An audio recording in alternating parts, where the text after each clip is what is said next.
Good morning, Gambia. Good morning, the world at large. It is Saturday again, the 9th of September, 2023, and it is another edition, the weekly edition of the Breakfast Show. And as always, and as ever, as we always do it, this program comes to you every Saturday. You know, we talk about issues and we talk about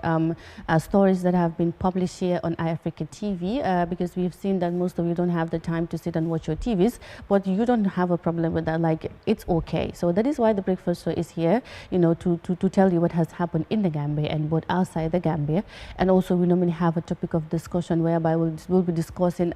national issues just for the interest of everybody, because you know this is the Gambia and everybody needs to or have to play their part. That is why Eyeafrica TV's Breakfast Show is here to make sure that we play our part, you know, by disseminating information, by entertaining you. That is why the Breakfast Show is here. So we are saying a very, very big good morning to wherever you are watching us from, whether you are sitting in your homes, in your living rooms with your TVs in front of you, watching us live with your cup of coffee or your plate of breakfast or whatsoever it is that you are enjoying right now watching us, or you just following us through our social media handles, that is on Facebook or YouTube. We are saying a very, very big good morning. Special morning also to all the women out there going to their normal businesses, and especially the ones that are currently in the market, making sure that they sell to get back to the family, for them to eat and things like that. Or if you are a breadwinner of the family, whether a man or a woman trying to make ends meet for the family, we're saying thumbs up and a very, very big good morning. Or you're just a single somebody, a personal somebody going to run your personal errand, also you are included. So we're saying a very, very big good morning to wherever you are, whether you're watching us or you're not watching us. We're saying a very, very big good morning. So it's another Saturday and we have a special topic of discussion as well as always, and we know you will learn from it and you will get a lot of insightful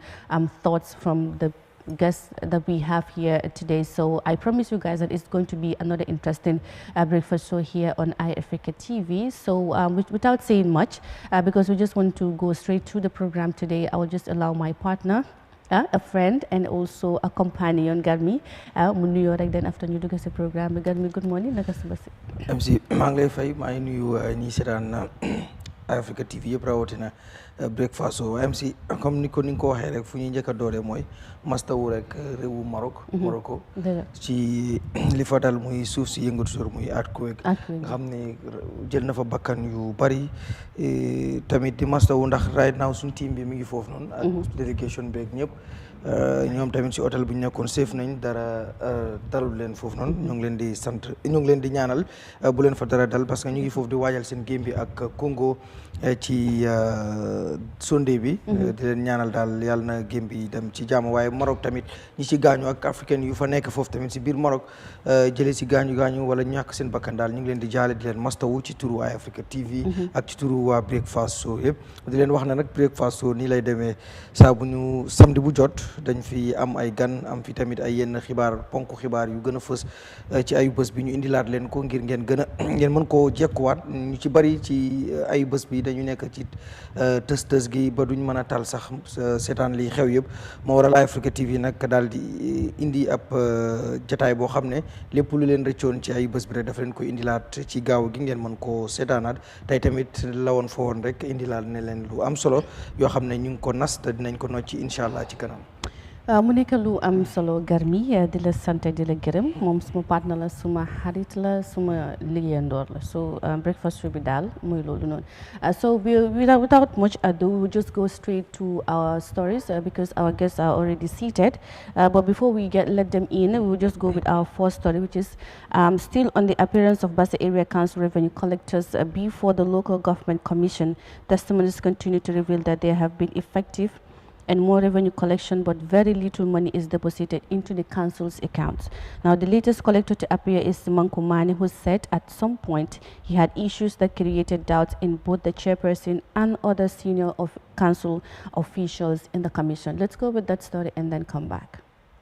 According to reports read by the Deputy Lead Counsel, Mr. Mani in 2017 and 2018 collected a total revenue of $24,140, but deposited only $23,840 to the council account. With regards to the decrease in the whole amount he was supposed to deposit, Mr. Mani told the Commission that circumstances sometimes led to the collectors to take money from the collected revenue to solve a problem. I lost 23,840. Yes. Yeah, that might be true. Why was that the case? Yeah, okay, because sometimes when we are away, trekking, we have a breakdown. So when you have a breakdown, sometimes we have no money with us, so we have to use at least councils for money to at least sort the problems out. So that's how that came about. There was a disagreement between him and the council where he said that he spent the remaining amount to buy a spare key for his motorbike after losing it during his work. You had a Kickstarter problem. Yes. You lost because you lost your key. Yes. So when you lost your key, what happened is you have a spare key. Yes, but that was at Basse. In Basse? Yes. And you lost your key where? At Murekunda in Wule East. At what? Murekunda. Murekunda. Mulekunda? Yes. So you lost your key in Mulekunda and you have your spare key in Basse. So you are saying they make you a whole new key. Yes. And fix the starter for $300. Yes, $300. That's not true. You know that's not true. Cancel. Even a key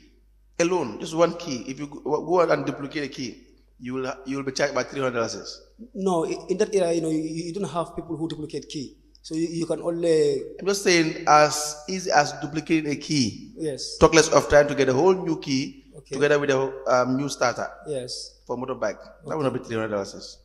Chairperson of the commission, Jane Baba, questioned the witness on why most of the collectors do not deposit the actual amount they collected all the time. When you collect taxes, you don't deposit direct the actual amount you collected for the day. Okay. What you do is you keep part of the money, deposit part of the money, so that in the same day or in the following day, you go and deposit part of the money that you have collected previously. So now my question is, why is it that when you collect 100,000, you don't deposit the 100,000? We have all the evidence of where you went to collect the monies from. Yes. We have all the evidence. So you tell us what happened. Okay. Yeah. In regards to what you are saying, it can happen. But what I can recall is sometimes, you are from a collection and you will go and deposit money to a bank. Then you come back, then you have another payment again at the same time. Chairperson revealed that all of the revenue collectors at Basse Area Council do not deposit the actual amount they collected from the taxpayers. Rather, they will deposit half and the other amount is kept with them. More witnesses are expected to come and more issues are being revealed with regards to the financial and the transactional activities of various councils. Reporting for Eyeafrica News, I am Mariama Cham. Well, last week, revenue collectors at the Basse Area Council, because the commission is still focusing on Basse Area Council, and revenue collectors, both senior and junior ones, were appearing at the commission, and that was one of them, who said, he lost his keys and then things like that, all, like, for example, what the commission revealed is that they can collect more, but what the actual amount that they should deposit, they will not deposit that. Like, for example, if they collect $10,000, they will not return that $10,000 to the council's accounts. Rather, they will just send maybe, let's say, 5,000 or 4,000, which was a concern to the commissioners and also the council questioning the witness as well. You can see that from the story there. So, Garmi, the commission is Basse Area Council. du kii nii du bii nii rek ndax kii mooy juróomeelu seede wala ñeenteelu seede yoo xam ne ñëw nañ seede ci kanamu kuréel gi lu ñutu nguur gu suufe gi waaye boo xoolee biñ dalee lu ñutu ba léegi bañ nga xam ne fu mu toll nii ñu ngi dëgmal fi nga xam ne wala sax ñu ngi sëgg ci fi nga xam ne mooy Basse Area Council gis nga ci yu bari yoo xam ne lu ñutu nañ ko ci ay njuuj njaaj moo xam ci ñuy dajale galag la maanaam revenue collectors yi moo xam ci seen finance director ko moom tamit koo gën a lëj amul ndax ñu ñëw ni ñëpp ñu ngi koy tudd moo sant moo jël si man lii kooloon na ma benn bis bi ma collègue ba pare woo ma si ne ma ne dañ am lu ñu war a solve dañ soxla xaalis ñu jox ma ki nga xam ne sax mooy ñu ko wax sax benn banque manager bu ñëwoon Vista Bank seen manager boobu bi mu ñëwee li mu wax mooy ko collecte na lu toll si $141,000 collecte na ko moom finance director bi. ba pare lu gën a foni mu ne buñ ko wanee chèque bi mu ne moom chèque bi buñ autorize sax nga den de chèque ñaari yoon nga dee sign mu ne moom benn buñ sign pour authorization bi boobu moom la mu ne waaye beneen bi si kaw xamul ndax moom lam du moom léegi yow naka ngay signé chèque boo xamante ne ñaari signature la yow waaye mun nga xamee sa bos waaye xamee wala beneen mu ngi noonu moo tax dafa bëri nju njaay léegi li am solo mooy lii nañ ko topp waaye buñ ko topp rek nit ñi xam ne kii moo def kële defut ki waaye buñ demee ba xam ñi def li yoon santaane nañ leen ko loolu la askan wi xaar xam nga tey jii nii commission bi mën naa tax ñu wóoluwaat suñu réew ci bi yenn doxalin maanaam buñ demee ba nga gis ne bëgguñ mu mel ne ndax gis nañ fi nag commission yu bari moo tax sax biñ ko doon taxawal mu amoon ay coow ñu bari ànduñ ci woon xam nga lu tax ànduñ ci woon nekkuñ ne bëgguñu ñuy leeral mbir ñi di xool ñi nga xam ne nekkuñ di jëf lu baax wala ñuy njuuj njaaj waaye dafa am yu ko jiitu woon bi mu noppee tamit gisuñ ci daanaka jeexital maanaam amul benn impact boobu positive impact boo xam ne am na ko moo waraloon sax ñu bëri taayal si lii ne yàqukaay xaalis la ndax ñi nga xam ne ñoo fa nekk dinañ si jekku woom la ci maanaam am ci te askan wi tamit dara du kii ndax Basse Area Council gaa yi ngi liggéey tey buñ leen defee nii ab gisuñ fenn fu ñu leen teg bu boobaa tamit du tax man ma ragal man mu nekk foofu mën naa wax ne ragaluma ñu expose ma rek waaye ginnaaw dara du am benn jeexital si man maanaam xëy na duñ ma teg daan duñ ma def dara dañ may siiwal nii rek amul problème dinaa def waaye bu fekkee gis nañ ne ñii ñëpp buñ leen demee ba gis leen ne ba jàpp leen ba yóbbu leen fu ñu leen war a yóbbu bañ àtte leen wala fekkee dañ leen war a àtte fu ñu leen mënti mën a yóbbu bañ xam ne daal ñoo def ñu teg leen ay daan keneen tamit du ko def dina ragal ne waaw lii de su ma ko defee lii moom ma si mën a fekk waaye lii xew daal ci Basse Area Council te du foofu rek Brikama Area Council ak yeneen ak yeneen te xëy na ñu ngi tolloogum ci Basse waaye bu ñu demee ci yeneen mën naa sax gën a doy waar Mariama. waaw pare xam nga lii comme it's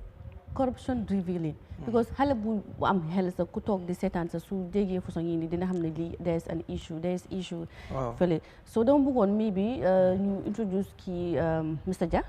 den moom mu laal si balaa ñoo dem suñu main topic of discussion naam sax suñu topic of discussion waaye bëgg nañ mu laal si non dafa am solo faaw mu wax si ndax moom tamit doomu réew mi la tamit ngi fay galak maanaam mu ngi fay li nga xam ne mooy taxes te moo xam mos naa dem Basse wala mos na faa dem sax mën na faa def loo xam ne jaaraat na ci Basse Area Council te doomi réew mi la daal ci lu ci mënti nekk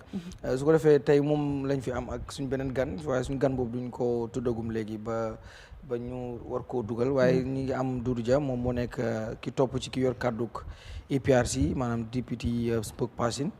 tey nag ñu indi ko fi tey indiwuñ fi Doudou Dia politicien bi waaye dañ fi indi Doudou Dia boo xam ne comme citoyen la bu mën a joxe opinion am ci li nga xam ne moom la réew mi di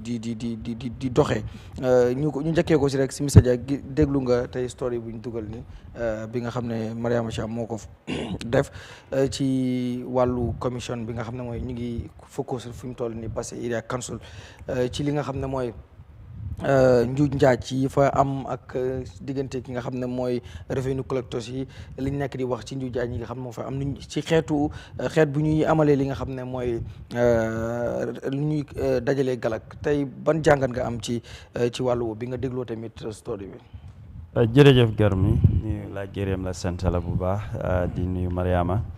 di am mbégte kontaante li ngeen ma dalal ci li nga xam ne mooy breakfast show bi di wax ne rek li ñu waxtaanee moom li am solo la di nuyu mbokki seetaankat yi soppe programme bi fuñ mënti ne nguur moom li ko yóbbu ñaar la loolu suñ luwaa moo ci def xaaj ñu am li nga xam ne mooy central government maanaam président ak ñi nga xam ne moo leen di fal ñu muy liggéeyal ñu am lu ñu xamee ci local government mooy ñu bari di ko tuddee nguur bu ndaw te dañ am liggéey bu bari lu ñu war a def comme tënka rek luwaa moo dal di dogal ne suñ jëlee téeméer juróom-benn fukka yi maanaam 60% dañ ko war a delloowaat ci nit ñi li nga xam ne mooy ñeneen fukka yi 40% bi ñoom ci seen doxalin wala lu yombal seen liggéey jënda moto ak lépp luñ soxla kon li ëpp ci ñoom li ñoo jël war naa delluwaat ci nit ñi ci defar yoon ci ay marché ci dëkkuwaay yi lu bari luñ ci war a mun a def tey suñ waxee développement maanaam yokkute munta am ñoom dañ ci am cër bu mag loo xam ne leen ay seen liggéey la ñoom léegi xaalis bi nga war a jël pour liggéeyee ko ni ñam yokkute ñu gis ci seen boppa du sa alal óolu la moo tax ñu fal la jox la place soo jëlee loolu nag yow di ko mbumbaay wala jël ci nit ñi war koo delluwaat ci ñoom nga jël ko def ko ci poos su boobaa li jiitu mooy da nga tooñ da nga yàqa luwaa da nga yàqa sarta te ñu mel noonu waruñ leen a bàyyi yoon war naa am lim leen teg wala lim leen daan pour mun a ñeneen ñi fa nekk tey ak ñii ñëw ëllëg ne ñii liñ def ñun tam suñ fa jaaree lii mooy lu ñuy xaar waaye bunta yooyu dañ ko nasaxal torop dafa tax ba ki fa nekk tey du ragal kuy ñëw ëllëg tam du faale kon lii li muy feeñal bu dutoon commission bi yu bari duñ ko xam ngir commission gestoom la def mu am ay finde yu leer teg ko yu bari suñ la laajee doo am benn pexe lu dul nga wax dëgga parce que dañ laa waatloo te wax lu dul dëgga tam ci luwaa amut fenn fu ko luwaa nangu kon lii gis nañ ne njàngat la boo xam ne ñi ko saytu tardel nañ ñu tardel réew mi tardel ñoom ci gox-goxaan yi nga xam ne foofu lañ dëkkee dama gëm ne lu mel comme lii nit ñi ñoo war a eewu fi mu ne surtout suñoo taana ñan lañ war a jël pour ñu jiite ñu ñan lañ war a dénk suñu xaalis pour ñu liggéeyal ñu bunta bu am solo la ñu war ca eew waaye yaakaar naa ne ñu bari yëgu tooñ ne lu mel nii mu ngi doon am xam nañ nag ne lu mel ni corruption mbalañ fa nga wala njuuj njaaj xeex ko wala dindi ko lépp luy jafe la waaye lu toll comme nii tam yaakaaruñ ne lii moo fa daan am wala nii la tëddee woon nit ñi wax nañ ne du dem fen déggale nit ñi dinañ xam lan moo nekkoon di xew si commission yi si council si waaye dara du mujjee fen parce que ku nekk tey soo ñëwee toog ñu ne la yow yaa def lii ak lii nga accès woon nga nangu nga ñàkk a nangu waaye soo paree daal affaire bi daal dafaa dem under the carpet just like that ndax foog nga ni loolu war naa am si commission bii ni ak révolutions yu nekk di am waaw soo gisee ñuy saytu dara bokk na li ci jiitu mooy ñu xam naka la mbiri doxee ak ni mu tëddee commission bu defee liggéeyam daf dee joxe li nga xamee ci report gestoom lim gis mu teg si lu ñuy wax recommendation maanaam lan lañ war a def pour saafaral li nga xam ne mooy jafe-jafe yooyu foofu nag la amee solo li ci ëpp nguur moo ci am doole li ñu xamee si central government loolu nag boo ko jëlee tegee ko boor doo ci def lu war kon jafe-jafe bi wala li nit ñi di jooy doo ko mën a saafaral li ma wax rek ñi fa ne duñ ragal ñii ñëw électe tam duñ faale kon dama gëm ne nguur am na ci waala am na ci cër suñ gesto yee na gestu yi buñ ko bàyyi noonu su ma waxee loolu nag commencé ko ci weesu si jaane commission bi ñëw ci TRRC bi yëpp gëm naa ne doo mun a implement yëpp doo mun a saxal yëpp waaye am na yoo xam ne ay jéego la surtout lu yóbbu réew mi kanam li nga xam ne mooy mun a jubantiyee na dinga yi loolu nguur war na cee taxaw mu jël ci ay jéego loolu mooy nit ñi fa nekk tey ñu fas jom liggéey kii ñëw électam moo xam ne su ma jaaree yoon boobu am na li ma xaar mu nekk lu am solo Garmi ba tey rek ñu continuer parce que story bu ñu dugal si nii mooy nekk suñ topic of nga xamante ne mooy discussion bi te suñ jógee si loolu dinañ introduce suñ beneen gan bi ñu fi am pour ñu waxtaanee topic of discussion bi we'll go with the next story which will lead us to the topic of discussion which is President Adam Barrow last Tuesday inaugurated newly built police stations in Bundung, Sarakunda and Bakote. Now, on the same day, the President also inaugurated Police Child Welfare Office in Bursabi in an event held at the Sarakunda Police Station's premises. So the construction of the 3 model police stations was jointly funded through the German and the EU support fund to the Gambia Police Force, which was commissioned by the German Federal Foreign Office and co-funded by the European Union. So the inaugurated police stations are geared towards enhancing the police with suitable infrastructural needs to enhance their work. Let's go with the story and then come back.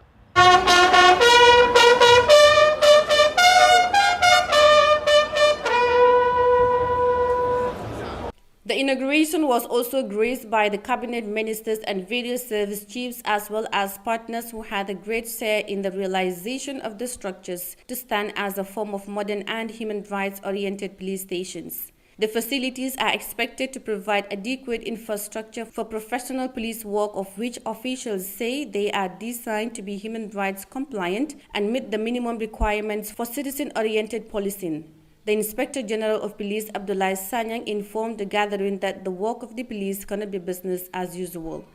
Policing in the Gambia is no longer business as usual. The safety and security of our people is of utmost importance, because that's the reason why we exist as a force in the first place. We have started rolling out strategies to effective, proactive policing and response, including creation of hybrid police stations, which is at the pilot state as of now. With this system, we want to make sure that our station, especially those located around the borders, have the operational capability to perform both general duties and tactical support for more efficiency. Ms. Tanjaroy, charged the affairs of the German embassy, explained the reasons for the joint funding of these stations, which include protecting the citizenry. This police station symbolizes the program's main objective,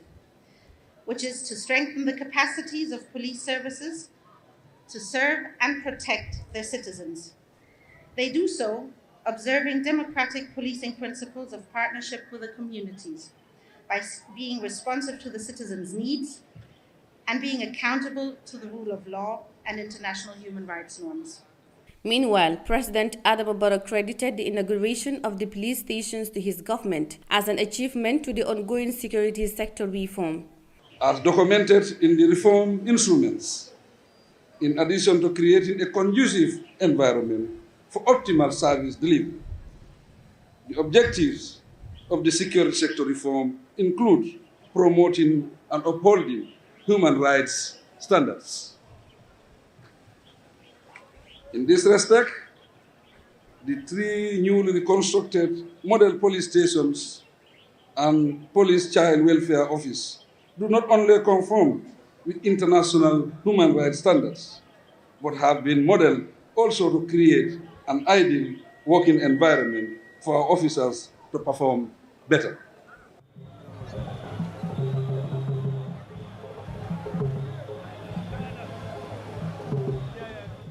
From Sarakunda, the president and his entourage took a bend down to Bundung police station, where he was welcomed, accompanied by a quarter guard, and then to the raising of the national flag alongside the Gambia Police Forces flag before finally taking his inspection of the building. The infrastructure building of the Sarakunda, Bundung and Bakote police stations is designed to be human rights compliant and meet the minimum requirements for the citizen-oriented policing.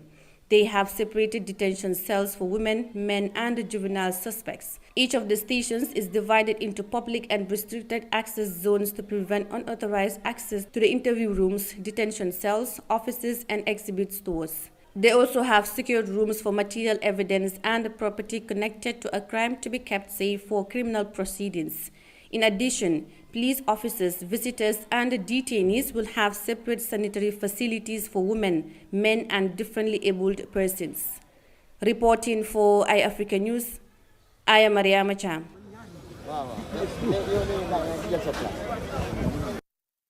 Yes, those were the newly inaugurated police stations by the president last week Tuesday. That is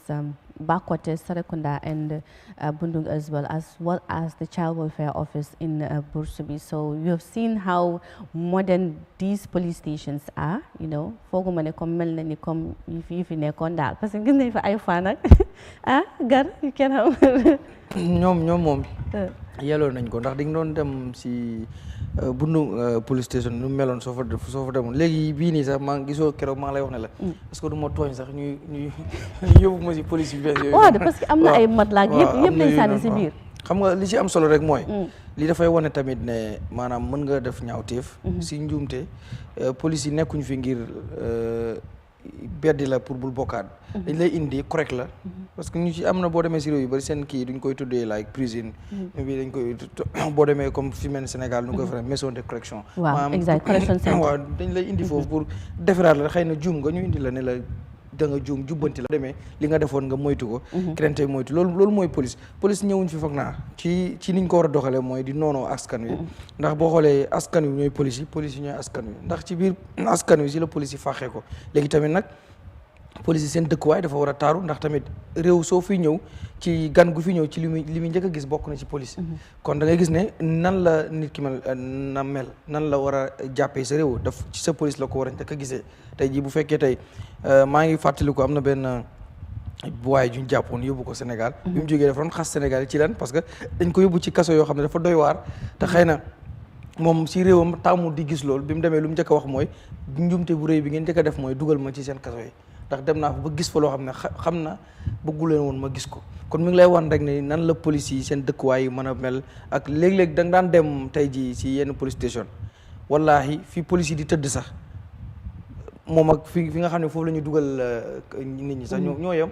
doo sax xemmem la parce que da ngay dem fekk leen benn amuñ faana ñu ngi toog xam nga loolu tamit baaxul ba pare fi ñu toll nii xarala yu yees yi moo xew maanaam li nga xam ne mooy di technologie bi dafa advance police yi dañ war a liggéey ak loolu xam nga ñun soxla wuñ sax di gis suñu police yi ñu yor ay fetal ay nangam ñun suñu police yi luñ leen te nag kaay ma wax la benn affaire am nañ ay police yu mat am nañ ay police yu baax am na ay police yu xarañ léegi li des nag mooy ñu gën leen dooleel gën leen jàppale nit ki mënul def lu mu amul mënul tamit def lu mu xamul waaye nag bu fekkee xam na ko te amul matuwaay bi dafay métti si moom bu boobaa nag lu xew nit ñi mën nañoo blame police bi te fekk sax xamuñ lan moo xew ji ndax nag police yi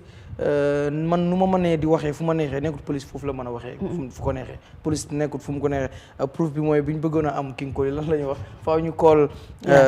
naka la PRO ba mu confirm am na sax ku ci doon wax ne waaw loolu lu tax mu war a am waaye xëy na noonu lañ leen ko santé faaw tamit ñu respecté leen ko waaye tey ji man su ma bëggoon a wax ku ma laajte ma ay amum du ma wax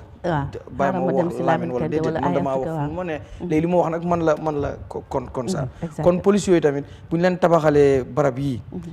lu jara jaajëfal ñu ko def la waaye itam nag nañ ko sàmm te ci itam bu ñu sañoon tamit kenn du fa nekk naam sax dina am ñu fa dugg waaye loolu moom du mën a ñàkk waaw ndax King Koli mos naa wax loolu mu ne bu fekkee crime jeex na kon ñun soxlawuñ sax ñu nekk police mu ne loolu du mën a jeex xanaa dañ koy wàññi kay waaye pour mu jeex moom du mën a am léegi li ci mën a am rek mooy ñu ngi congratulate Gambia government police bi ak ñi seen partners yi ci liggéey bu mel nii léegi nag li ci des mooy ñu yore ko ak nuñ koy yoree askan wi tamit xam ne lii pour ñoom la ñu gën a sàmm ko rek téyewoo jokkoo ak police yi ba nga gis ne mbir mi dina gën a jaar si yoon daal waaw mu nekk lu am solo Garmi si la ñu commencé rek wane suñu gan bi ki nga xamante ne am nañ ko fi mi MODOU MUSA SISAWO moom na bokk na ci nga xamante ne ñooy press officer yi ci Gambia Police Force moom na dañ fi am tey pour ñu waxtaane li nga xamante ne mooy police station si ak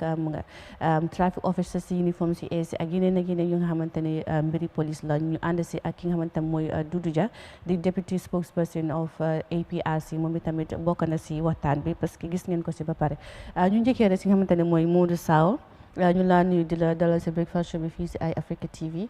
gis nañ police yi ku nekk wax na sa xalaat ak yëpp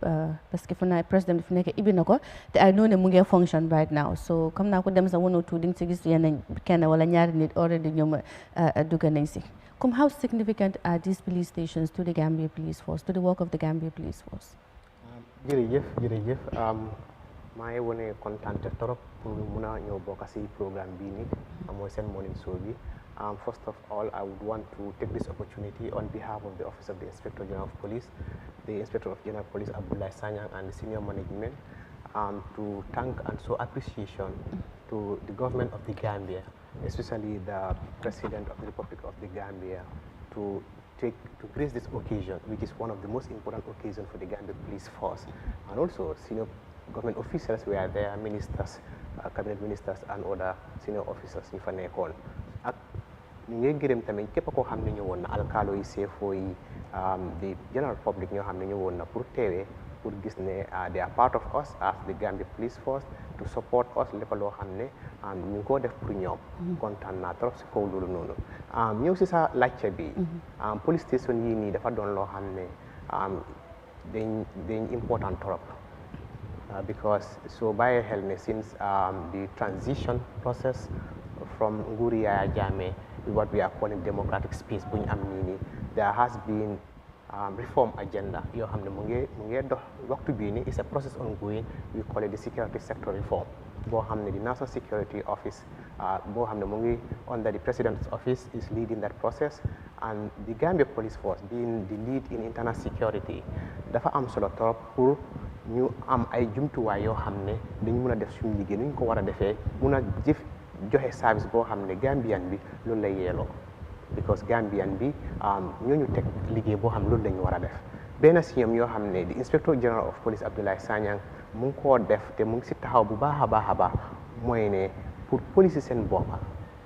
the capacity bi si boppam in terms of knowledge in terms of skills ak capacity bi in terms of structure infrastructure ndikte lii moo tax ñu mun a am loo xam ne mooy a good police service because il faut nga joxe service il faut nga mun a am service bubu noonu nga xam ko si xam-xam nga am ko si ay melo ay jumtuwaay nga mun a jox service bubu noonu te Gambian bi the Republic of the Gambia Gambian people deserve that they deserve better so lii dafa doon loo xam ne lu am solo la te is the beginning comme nu ko waxee in his inaugural speech is the beginning of many am nañ Serekunda which is a model suñu waxee modèle nag mooy ne dafa nekk exemple boo xam ne suñ police station si yëpp léegi su going forward dañoo try as much as possible mu méngoo mu nuroo nu mu munti tuuti mu nuroo ak lu ñu am Serekunda ndikte lu ñu am Serekunda sample la li tax mu nekk sample mooy ne yaa ngi gis structure bi wane ngeen ko fii nii from the beginning si biir structure bi di nga gis a charge office boo xam ne mu ngi yaatu muy ventilated tàngaay du fa am environment bi is conducive for the people ñu xam ne ñu dañ faa nekk for 8 good hours. maanaam charge office maanaam. charge office mooy foo xam ne ku am problème mbaa ku am issue ku am inquiry because police station nekkul rek pour ñëw report da nga am case but even su nekkee yaa ngi romba yaa ngi am ay xalaat xamuloo fooy dem mun ngaa juga foofu noonu nga laajte man de si lii laa nekk waaye xaw ma fan laa war a dem ak loolu yëpp ak am na ñoo xam ne dañoo ñëw foofu noonu fu ñoo dal seen dalukaay su ñëwee si police station bi mooy charge office bi foo xam ne foofu mooy di first contact mooy place boo xam ne foofu nga njëkk a am contact ak police officer yi pour mun a wax luy sa problème mbaa lan problème moo si police station bi mooy charge office bi so gis nga foofu gis nañ ne foofu am na ay toogu yu baax ay desk yu baax yoo xam ne police yi kontaan nañ trop xam naa pour mun a liggéey si foofu noonu so loolu daf leen a encourage gën a mun a am jom gën a mun a am fast gën a mun a am that environment pour comfortably do their work. Secondly, when you soo duggee si biir di nga am lu ñoo wax interrogation room mooy ne su nekkee ne am na ñoo xam ne ñëw nañ pour mun a am seen problème pour ñu solve ko or there is an ongoing case laajte ak question and answer ak tontu so dafa am koo xam ne kii daf ne man maa ko tooñ so ñëw nañ police yow mii wax loolu noonu dañ laa yóbbu sa own room ñu waxtaanaa yow nga wax sa problème bi yëpp koo xam ne tamit dañ kooku lañ accuse ne moo tooñ kooku tamit dañ ko yóbbu another room koo xam ne ñu interrogate ko mooy the difference is because charge office bi ñëpp a day ñëw yaa ngi wax sa keneen yaa ngi ñëw so pour ñu ngi wax seen soxla foofu noonu ñu ne yaa ngi ñëw di taxaw di déglu loolu yëpp xam nga privacy bi du fa nekk so this is an opportunity boo xam ne am nañ ko tey am nañ our own rooms yoo xam ne interview rooms la mun nga as you are taking note yaa ngi interview the accused or the witness in privacy loolu is another one the other two lu gën a tax li am solo mooy ne what we call human right we try to consider human right as far as it is concerned because ñun ñoo war a wane loolu as a Gambia police force because ñun ñoo koo doxal lu waa yu fi nekk yëpp ñun suñ boppa moo tax góor yi ak jigéen yi when it comes to cells yi mooy detention cells mooy ne koo xam ne def na loo xam ne waru koo def te waxtu bii nii duñ ko mën a yóbbu court te duñ ko mën a bàyyi mu dem dafa dëkka o dafa fanaan si station bi ñu deteen ko foofu noonu fu moo nekk mais góor yi dañ am seen own place jigéen yi dañ am seen own place emu si loolu de xale yi sax lu ñu ko juvenile xale yi seen boppam dañu am seen own place so lii dafa doon loo xam ne lii musuta am so lii moo tax IGP mu ne is the first of its kind since the inception waaye dañ daan dem sel sa nga gis xale yi ak mag yi yëpp si benn sel dajal leen foofu exactly so this is going forward this is the plan so that nu munti mel góor ak góor yi nekk seen boor jigéen yi nekk seen boor because xale yi nekk seen boor because what happened is comme noo ko waxee anything is possible there could be criminals at different stages yaa ngi am xale mun ko indoctrinate si biir cells bi everything is possible understand nga loolu yëpp things yoo xam ne ñu ngi koo bàyyi xel and te amu fa de am nañ even di differently able suñ ne differently able ñoo xam ne mun naa am yàllaa ko dogal amuñ tànk boo xam ne mën nañu def mutuñ daal am na ay yoo xam ne moo tax mutuñ comme ñeneen ñu mut yooyu tamit yëpp we catered for them so lii won na ne it's a sample boo xam ne going forward the Gambia police force suñoo erect suñoo establish station even su nekkee yëpp duñ fa mën a xëj waaye dañoo def seen doole seen kéemta kaataan doole pour mun a am lépp loo xam ne is in line with international standards so this is key. ok gal ma li fa ne su fekkee balaa nga ñëw ak ja su ko defee ñëw si Mr Jah moom tamit xam nga ni ma ko waxee woon rek tey boo gisee Gambie fu ñu toll nii ni kii ni ko SISAWO waxee doon na loo xam ne benn la ci réew mi ndax boo xoolee nee na waylaago yi sax dañ leen bàyyi xel te waylaago yi bokk nañ ci lu ñuy gën doon ñaxtu mooy suñuy samp yenn barab yi duñ leen dee bàyyi xel moo waral suñu fay ñëw sax dañuy am jafe-jafe lool ngir di mën a am accès ci yenn barab yi kon tey bu nga xam ne ñoom waylaago yi bàyyi nañ leen xel ci lu mel noonu kon da ngay gis ne loolu dina leen neex lool Mr Jah nan nga gisee ñetti police station yi nga xam ne taxawal nañ ko ci réew mu doon nag police station yu méngoo ak jamono. waaw léegi di sant ki nga xam ne moo ne ci bopp bi inspecteur général de police si Sagne ak ñi muy liggéeyal ñi nga xam ne ñoo wuutu nekk ci ronam di gërëm sant bu baax a baax nga xam ne ñooy police yi seen liggéey yu xarit la liggéey bu métti lañ ne monsieur Sawa tam ñu ngi ko sant ko gërëm di ñëw fii moo leeral ñu ngi jàng lu am solo la ñu teew di waxtaan ak ñi nga xam ne doon askan liñ fi gis nag comme niñ ko waxee rek lu bu baax a baax dama wax ne su ma sañoon rek police station yëpp mel comme liñ gis nii fu nekk ci ñoom ngir environment wala béréb wala place fu nit ki di liggéey dafa am solo torop soo ko joxee lu ñu xamee si conducive environment maanaam dëkkin wala nekkuwaay bi nga xam ne luy dalal xelam la luy yombal liggéeyam la loolu foofu lañ ko tàmbalee kon di jaajëfal nguur bi ak ñëpp ñoo xam ne seen alal dem na ci ñu si seen loxo bokka di ñaan lii mu gën a wesaaroo mu gën fee bari torop torop place bu mel ni Serekunda ñun fa lañ juddoo yaroo fa ba màggee fa police station bi nu meloon jamono boobu police line lañ daan wax ngir police yi dañ fa daan dëkk ak seen njaboot ñun nag suñ taamee xale yëpp fa lañ ko def jamono boobu ay samari cinéma sa amut foofu yëpp ay mango la woon ñu tuddee ko woon Rollings ñun fa lañ daan footballé kon dëkkuwaay boobu kër yi fa nekk yëpp su ma toogantee xalaat mën naa laa kontel benn benn kon xam nañ naka la meloon ak léegi ñu jox leen li nga xam ne mooy li na mel kon lii la ñoo wax yokkute lii nga amoon nga am leneen loo xam ne moo ko ëpp wala lu ko gën waaye man fi ma bugg a waxee rek mooy ñun juddu réew mi ñun doomi réew mi police yi suñ bëggoon a def kon ñun kon tey wàllu kaaraange dafa jafe bu baax ñoom tam ñu gis ne xaaral ma dem liggéey media kii naara ma nekk politicien xaaral ma nekk businessman kon duñ am kenn koo xam ne dinañu aar waaye ñoom ñoo gis ne suñu réew moo soxla xaaral ñu dem doon police ñu sol uniforme bi pour liggéeyal askan bi ñun askan bi tam am na lu ñu war mooy ñu jox leen cër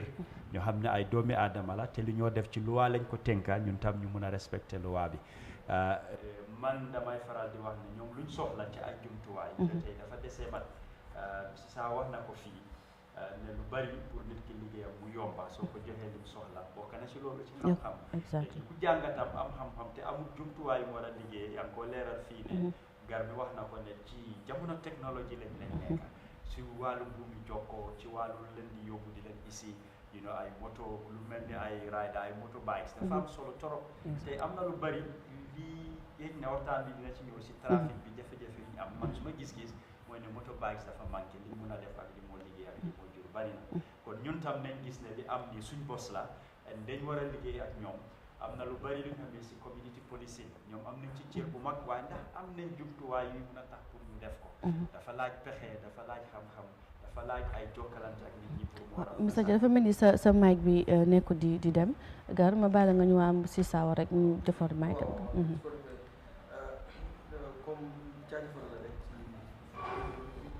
tey barab yu mel nii nga xam ne wax samp nañ ko léegi fi ñuy ñëwee ndax gis nañ def nañ fa ay matelas yu bakkane ay kii yu ba léegi nag ci wàllu li nga xam ne mooy sàmm gi xam nga loolu moom yéen police yi ñoo fa nekk du askan wi xëy na askan wi mën nañ di ñëw am jafe-jafe comme ni nga ko waxee ñëw looj complain wala di jàll am soxla ay xëy na ay xalaat wala soxla ku leen gindi ñu ñëw jaar ci police bi wala soxla gan gu ñëw soxla fu mu dal ak yu mel noonu waaye tey jii ci yooyu noonu lu ñuy wax maanaam nan lañ koy wattoo ba nga xam ne tey jii fii ak ñetti at fii ak juróomi at ci kanam bu ñëwee tamit bu ñu fekk lu yokk tamit du ñu fa fekk lu wàññi ndax tamit yu ci bëri da ngay gis ne dañuy am ay bagages yoo xam ne léeg-léeg sax comme yu ci mel ni man lay mbaa duñ ko jëlee foofu. jërëjëf si laajte boobu noonu soo ko bàyyee xel comme ni ñu xam ne the Gambia Police Force Service la is a security institution which means is regimented ak disciplined meaning ne responsibility bi dafa doon loo xam ne lu kawe la si ñun ne lépp lu ñoo def dafa ànd ak yoon even lépp loo xam ne comme léegi nii station bi handed over nañ ko to Serekunda is on the Serekunda division meaning commissioner Serekunda ak gaayam yi ñoo ko amee lépp loo xam ne mu faa dugga ak Guinea yëpp is all recorded so amuñ si benn ñaari xel si façon yooyu noonu amuñ si benn ñaari xel te already di Gambia Police Force Institute nen an engineering unit boobu noonu is responsible for maintenance and also for construction so that department is responsible lépp loo xam ne am na need na loo xam ne dafa need reconstruction or maintenance dafa mel ni am nañ loolu mu ngi taxaw ba pare right now lu ñoo def mooy comme si IGP lu ñoo wax bii du benn rek ndaxte am nañ façon am bundu am nañ façon am bu nekk ba côté te am nañ child welfare unit boo xam ne mu ngi Brusque bi so lii yëpp dafa doon loo xam ne mu ngi si projet boo xam ne is across the country IGP wax na ko every main city suñu main city let's say main region in this country dañoo am a similar if not exactly police station waaye amut loolu de dafa am loo xam ne what we call hybrid police station suñu ne hybrid police station is a combination of lu ñoo wax the police intervention unit lu ñoo wax para yi ak also lu ñoo wax general justice mooy yeneen police yi ñu nekkul para yi li tax loolu noonu surtout suñ border villages yi lu tax loolu noonu maa ngi digress da nga jégal man ci question maa ngi digress waaye lu tax loolu am na solo trop ndigte amoon na jamono boo xam ne dañ dee gis ñoo xam ne dañ dee mën a génn ci suñ border crime related transnational crime border related crimes yooyu noonu katul wrestling yoo xam ne nit ñi dañ dee mën a sàcc ak yooyu amoon na jamono sax bu passé police officer si border yi dañ leen fetaloon xam naa ñëpp yëgoon nañ loolu noonu so lii am na solo trop moo tax ay ji saña gis ne am na trop pour ñu boole paaraay because paaraay ñoo dee am ay gànnaay ñoo dee am ay fitel pour ñu nekk ak yeneen police si police station si pour lépp loo xam ne demee na boor boobu noonu am nañ see yoon ñu mun see taxaw so lii yëpp dafa am yokkute boo xam ne mu ngi ñëw it's not only on the talking already am nañ ñaar ba ñetti station yoo xam ne on pilot stage mu ne ñu ngi séntu seet ñu ngi ko commencé seet ndax pilot boobu noonu mooy police yi ak paaraay suñu nekkee benn police station the benefit of that naka la to assess that then be able to just allow it in other areas basically loolu la so loolu du nekk problème am nañ a unit that is responsible du ñu wax engineering unit moo xam ne dina maintain and most importantly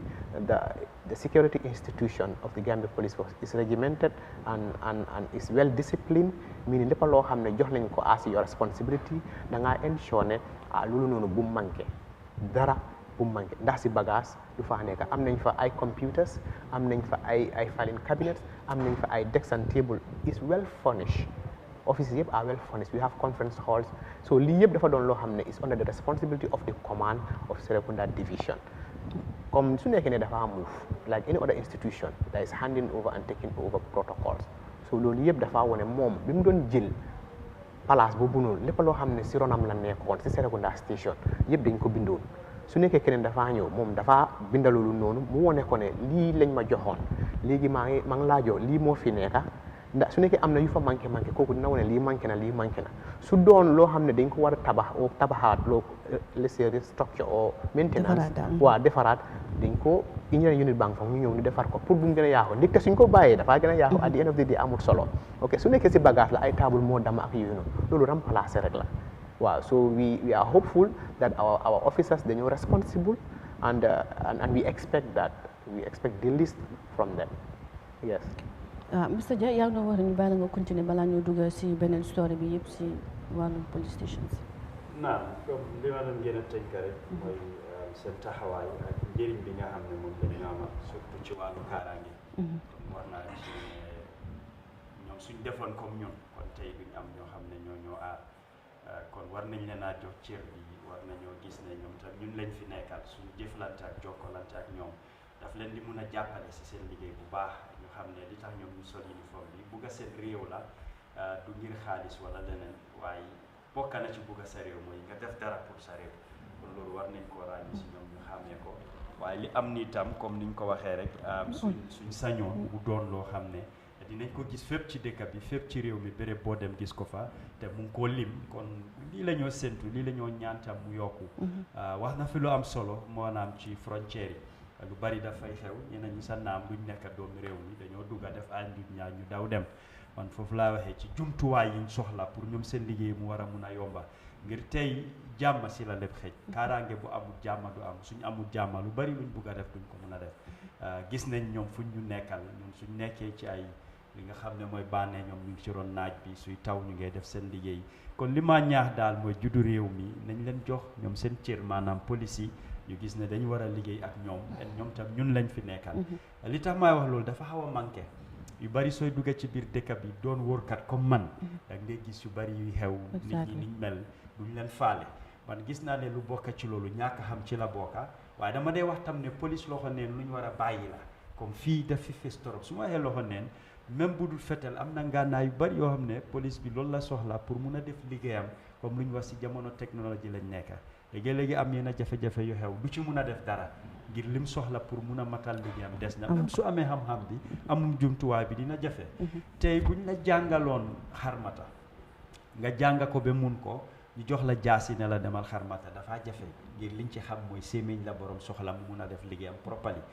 yu mel noonu ci façon jumtuwaay yooyu laay wax waaye xam naa ne comme liggéey bu tàmbale la ñoom dinañ ko gën a seet gën a fës si mbir mi comme naka la yokkute di amee si bunta yooyu. ok gar balaa ma laa bàyyi rek nga dugal story bi si Gambien ñoom it seen réaction di wan nit ñi ne yéen a ngi seetaan breakfast show fii si Eyeafrica TV ñuy waxtaanee li nga xamante ne mooy police station yi ees yi président Adama Barrow inaugurate si talaata bi ñu génn nii moom la ñu waxtaanee tey ak Doudou Dia ak ki nga xamante ne mooy Mamadou Moussa SISAWO bokk ci press officers yi Gambia Police Force gar ma bàyyi la nga dugal ko ñu continuer. naaw ba nga xamee ni njiiti réew mi ubbi na ñetti police station wala ñetti barabu alkaati ci réew mi Eyeafrica TV doxantu woon na nag waxtaan ak ñenn ci askan wi ngir xool seen gis-gis ci ñetti barab yi nga xam ne barabu alkaati yi ñu def samp ci réew mi ñu ci bari nag rafetlu ko lool wane ne bég nañ ci ndax tamit ñu ci bari sax tudd ci fu ci mel ni fa nga xam ne moo di Serekunda am ñenn ñi nag ñoo xam ne joxoñ nañ baaraamu tuuma ne nag dafa méngoo ak li nga xam ne mooy kola bu languk NPP gi ndax na dafa waroon police yi dañu am seen mandargaaw bopp boobu lañ fa waroon bàyyi ñu teewlu yaatal gi dellusiwaat. ci jéego yi gën a ñoŋal liggéey bees di amal ngir askan wi nguurub réew mi ak ñuy lëkkaloo samp nañu ñetti barabu alkaati yu méngoo ak jamono ngir dooleel alkaati yi ci seeni sàkkuteef ngir mën a amal liggéey bu mucc ayib ngir askan wi. alkaatib réew mi maanaam Gambia Police Force yàgg nañ di jànkuwanteel ak ay jafe-jafe yi gàllankoor seenub liggéey bokk na ci ñàkkub jumtuwaay ak yeneen xeetu mbir yees di soxla ca bañ doon waxtaan ak ndawal Eyeafrica TV Fodé Diané dëkk ci goxub Latrikunda saabi ji rafetlu nañu mbir mi ne nag luñ war a fonk la waaye itamit daal dina yëkkati kàddu ci pentiri tabax bi ndax dafa méngoog ak langub NPP. sa liggéey boobu dafa war nice maanaam because lu def because soo ko seetee police yu nekk Serekunda bi yëpp nekkul good location so duñ jóom noonu it's nice man xam nga yeah so bi kañ ñoo ñaan rek so na ko tekki yaa xam nga because of affaire yi xam nga affaire yi réew mi xam nga yëpp ñu ko bokk xam nga so sa liggéey boobu noonu xam nga ñëpp kontaan xam nga yee man xam nga bilaay xam nga fii moom ku nekk dafa war sa xalaat so soo ko seet nag xam nga time bi ñëpp ñoo foog waaw comme soo ko seetee moment peinture moom peinture la wala time bi moom ñëpp nga ko wéri because of kolam bi la xam nga wala soo ko seetee moom war na koo def xam nga comme kola gars yi normal kola bi nii comme xam nga job bi moom wana rafet na man bi lay xam nga. keneen ci ñoom di Seck Baye fësal na mbégteem ci barabu alkaati yees tabax waaye moom itam daal dina naxarlu peinture bi mu xam leen ne police yi dañu am seen mandarga bopp. waaw lu ma si gis moom rafet na trop dimbalee na gars yi xam nga te police station yi si boppam am na yoo xam ne soo fa duggee rek day yéeme seen place yi dara si baaxul xam nga te dëkk bi dañ nit ñoom seen boppam ñu am place yi baax xam nga waaw ñoom seen boppam ñu mën a def seen liggéey. man kontaanuma si nag definitely because kola bu ñu fi yàgg a gis di ko xam ko ñun boobu lañ bëgg a di gis bu ko dëkk bi ñu noo ko moom borom moomu dëkk bi xam nga lu bu neex dëkk bi na def loolu bu ko nit ñi ñoo tax mu nekk fi I understand kon lu neex nit yi loolu la war a taxawal mu def ko bu mu jël on tingam def ko fi bu ko moom aduna fii ku dul jeexal amut moom tey ñeneen na fi nekkoon moom moo fi nekk tey suba mun naa jeexal soo da ngaa gis ne lu ñuy soxla daal na ko fi def rek ñu am jaama ñu xam ne dëkk bi ñoo ko moom waaw doomi adama la du moom kenn waaw soo déggee Gambia la public bi la nekkul benn nit de nekkul moom de. yile barab ñu samp njortu nañ ngir mu indi saafara lu askan wi yàgg di xaar ci alkaati yi ci réew mi Mariama Thiam ci xibaar yi. Mariama Thiam cant ak ngërëm ñeel na ko ci boobu lay ponk xibaar su ko defee ñu ànd ak Mr SISAWO gis nga askan wi ñoom rafetlu nañ samp gi nga xam ne samp nañ ko barabu alkaati yi rafetlu nañ ko bu baax yaa ngi dégg am na kuy wax sax ne suuraan xool yi ci nekkoon dafa yéeme woon ak nit ñi bu ñu fay dem waaye nee na yii rafetlu nañ ko bu baax waaye nag am na luñ ci wax nee nañu li nga xam ne mooy kola bi dafa méngoo ak kola bu NPP muy njiiti réew mi langam gi to ban comment ndax ñu ne police yi dañu am seen mandarga bopp ban jàngat ngay def si loolu. jërëjëf kontaan nañ trop si loo xam ne askan bi won nañ seen kontaante ak si liggéey boo xam ne Gambia Police Force ak seen partners and stakeholders in this case specifically mooy GIZ and supported by EU funding of this construction loolu ñu ngi ko rafetlu te kontaan nañ si trop loolu mooy di intention loolu lañ si bëggoon si sa question ak comme noo ko waxee am nga ku nekk am na opinion boppam te moom he has the right ku nekk am na right pour express moom lu mu feel about anything so loolu seen opinion la however in construction I'm not a specialist in construction waaye xam naa ne daal construction dafa am engineering dafa am design and all that te lépp loo xam ne dafa dugg si loolu noonu ñu ñoo ko seet the environment set the temperature the weather and everything not the temperature but the weather and everything xam nañ Gambia nuñ mel taw bi and everything so I'm not justifying what I'm trying to say I'm not aware at any point in time that the Gambia Police Force Management has an input in terms of color bi ak yooyu noonu te su nekkee ne dañ ko seetlu lu baax a baax I don't want to compare the two colors ne li NPP color bi nii la mel bi nii la mel so what I would say is I am not aware ne Gambia Police Force has an influence on the color or is a chosen color based on a party line and all that xam nañ the Gambia Police Force is a government institution mooy ne Gambian bi ñoo ko moom ñun ñëpp ñoo moom Gambia Police Force ñëpp a si am so lépp loo xam ne Gambia Police Force la lu ma sol ni uniforme bi béere bi képp ku nekk mun na ko sol ndax bi APRC nga NPP la or whatsoever is not relevant here loolu is not relevant so as far as ñun suñu liggéey bi is concerned politique bi bokk si so loolu laa am pour wax si waaw waaye ñoom luñ nekk di moom because Gambia comme especially soo xoolee Greater Banjul bi fii color police station si benn la mooy comme seen badge bi nii comme the badge that is here on top of your arm here comme color boobu noonu muslim moo dee nekk police station color police station because Serekunda sa noonu la meloon ba lañ ko doon tabax ba di change tabax color bi but lu ñoo wax mooy lu tax color lu tax maintain that like comme xam nga that color was it from you people or was it from the construction wala ñi nga xamante ne ñoo ko sponsor ñoom ñoo prefer that color to that ash color boolo du ma fa demee daal ni si daal loolu lañ bëgg a xam daal why the change of color jërëjëf already yoo xam nga ne lii construction bi si boppam is new it's not like any other police station exactly it's the first time so the construction itself the structure itself nuróowut ak benn police station so I'm not trying to justify what I'm trying to say is I don't have knowledge ne the Gambia Police Force Management or IGP or anybody has an input on the color or the preferred color buñ ko painture understand waaye xam nañ ne si construction and engineering all of these things are considered even color bi nga painture sa néeg dañ ko dee consider in engineering understand I'm not a specialist but I'm trying to just put this so lii mooy suma tontu si laajte boobu noonu ok so Mr Jah wax ji bari na depuis buñ commencé di li nga xam ne buñ wanee ne tabax bi pare na ñu bari si lañ commencé sa balaa ñoo inaugurate li nga xamante ne mooy balaa baro di inaugurate ñu ne color bi parce que police yi am nañ seen mandarga bopp maanaam seen color bopp so lu tax tey ñu war a jël color bi maanaam ñu bari ñu ko gisee ñu ne NPP color la ñu war koo peinture li nga xam mooy police station te police dafa war a nekk loo xamante ne is an independent institution jërëjëf foog naa ne li ñu war a xam mooy ne am na ñoo xam ne lépp lu xew rek ñoom politique lañ cey gis maanaam leen si politique la ñu sol waaye xam naa ne color moo fi jiitu parti loolu benn dañ ko war a xam ba mel ni man tey suma solo yeloo ñu ne UDP la sol waaye yeloo bu fi woon balaa UDP di juddu sax nekk parti te li mu wax dafa leer ñi sampa ñoom leen jox contrat ñoo gën a xam luñ aajo ak lu tax ñu def ko yaakaar naa ñoom ñoo si waroon a gën a mën a tontu ñu leeral waaye xëy na ni maa gisee sampa bu ees la bu gën a utee ak yi fi nekkoon mel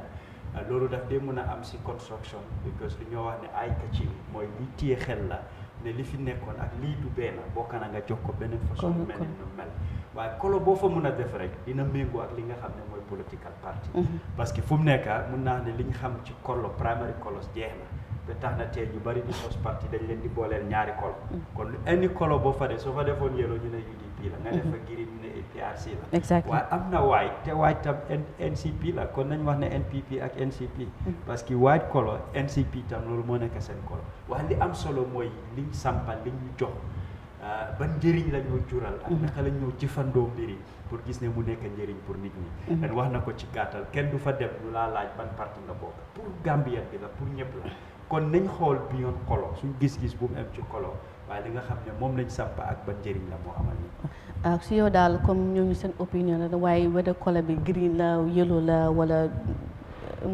white move bu lu mu ci nekk rek daal loolu kolo boo fa def rek dina am parti buñ ko méngale lii parce que ma ne la parti yi ci ñu bindu fii li ñu xamee ci primary colors mooy colo yu gën a fees dafa jeex ba tax na ku fi sos parti léegi ñu ngi tànn ñaari colo di la ko booleel pour mu doon sa mandarga ngir benn colo ba yaa ñu ngi dem ba am léegi 19 political parties yoo xam ne ñoom ñoo register waaye primary colors yi egut 19 moo tax ma ne colo buñ fa munti def dina am ñu génn ne parti bii la méngoo ñoo xam ne na xëy na dafa méngoo ak seen parti ñoom dinañ ci kontaan soo ku méngoowul ak sa parti nag yow di nga ko gisee neneen moo tax ma ne la politique la waaye buñ jël colo ñu def ko an issue mu nekk mbir boo xam ne dañ ciy xëcca di si xëccoo di ci wax yéen ay amul njëriñ li am solo mooy nga dem ci police station bi sa soxla faj ak colo bu fa munti ne ok Gal. waaw ba suñ toogu yi sax ñu doon rek. xoolal NPP waaw li mu wax dafa am solo dafa am benn ndax boo xoolee tamit jamono Yahya Jammeh moom su boos yi ñëwaan comme public transport yii nii. da ngay gis ne yëpp green la woon waaye tamit xam nga nit ki tey jii bu fekkee mën nga ndax boo xoolee ba président Barrow boos yi ñëw nii man gisaguma boo xam ne péet nañ ko moom ci parti kolaam. ndax yu si may gis yu bëri blue kii lañ. def naa blue bokkul ci kii du kolaam. so wax dëgg fa yàlla xëy na tamit nekkuma di justify wala di jéem a defend police yi wala nangam waaye xëy na police station bi suñ ñëwoon rek def ko comme kola yi ñu ko daan defee xëy na dafay mel ni la fi newoon rek moo fi ne comme lu Doudou Dia wax dafay xaw a dal xel maanaam ci bëgg nañ boo taxaw mu am séenuwaay. maanaam mu xaw a wutee gi fi nekkoon ndax dañu wutee ci ni ñu leen tabaxee waaye wutee tamit ci melokaan maanaam mooy kolo beeg yooyu noonu xëy na mooy loolu waaye ku nekk daal am nga sañ-sañ joxe sa xalaat ndax réew moom noonu lay doxee lu ci mënti am rek mooy police yi daal samp nañ ko te na fexe daal askan wi gis seen bopp ba ku dem am sa jafe-jafe soo demee duñu jéem a lijjanti foo bokk waaye dañuy lijjanti nan la ñu saafara sa jafe-jafe def naa loolu daal moo gën a solo. waaw moo gën a ëpp solo li nga xamante ne mooy kolo bi parce que xam nga ku nekk ak sa lifante parce que ñun dañoo stay neutral ku nekk la ñoo jox mu wax opinion am parce que ñu ñëpp ay Gambians lañ ñoom it Gambians lañ police yi Gambians lañ soo ñoom it foog ñu wax seen xalaat ci li nga xamante ne loolu lañ gis si wàllum police station si ba tey ñuy waxtaane yi fii police rek recently gis nañ fi benn press release bi nga xamante ne nguuri Gambia ak ñi nga xamante ne ñoo seen stakeholders yi ak police yi pare nañ pour clear maanaam dëkk bi parce que soo xoolee yoon yi am nañ fa ay moto yi nga xamante ne ñu fa ñaata at xamuñ ndax baax na wala baaxut ak ñi nga xamante ne tamit ñooy jaay si kaw yoon bi government génne nañ bataaxal ne daal bëgg nañoo clé daal yoon bi pour rek gis ne jaar na yoon daal ñu bàyyi ki nga xamante ne mooy MODOU SISAWO mu jaatal ñu si tuuti rek si mbir moomu noonu. waaw jërëjëf Mariam jërëjëf press release boo xam ne government bi publish nañ ko pour ñëpp bàyyi si xel dafa am solo torop ndigte it has a lot to do with the traffic obstruction boo xam ne moo nekk fii nii ñun ñëpp xam nañ suñu yoon bi nuñ mel especially from Banjul to Brikama direct Serekunda direct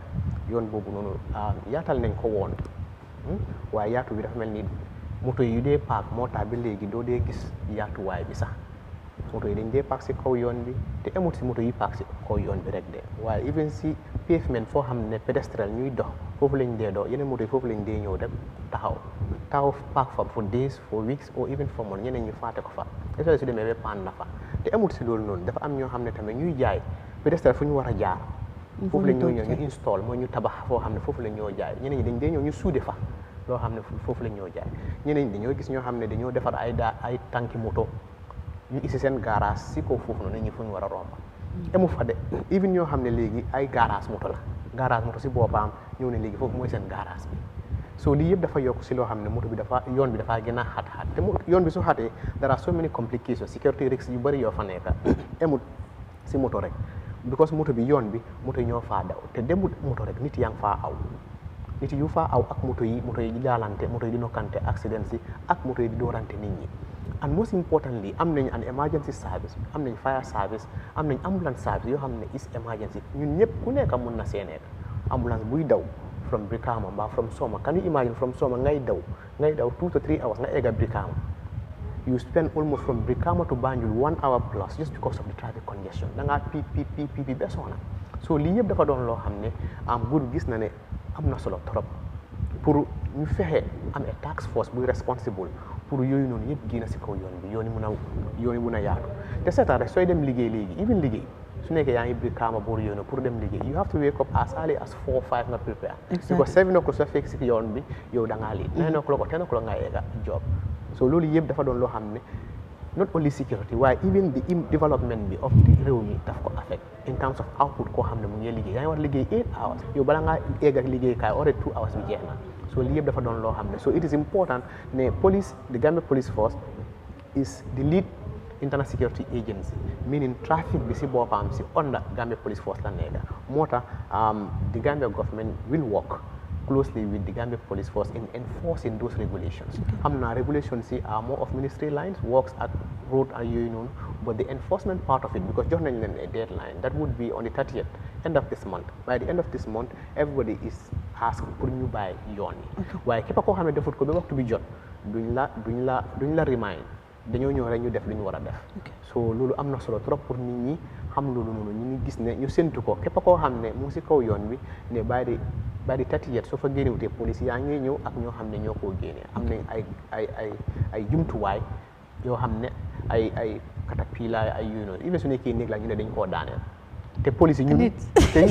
te ñun nag police yi mooy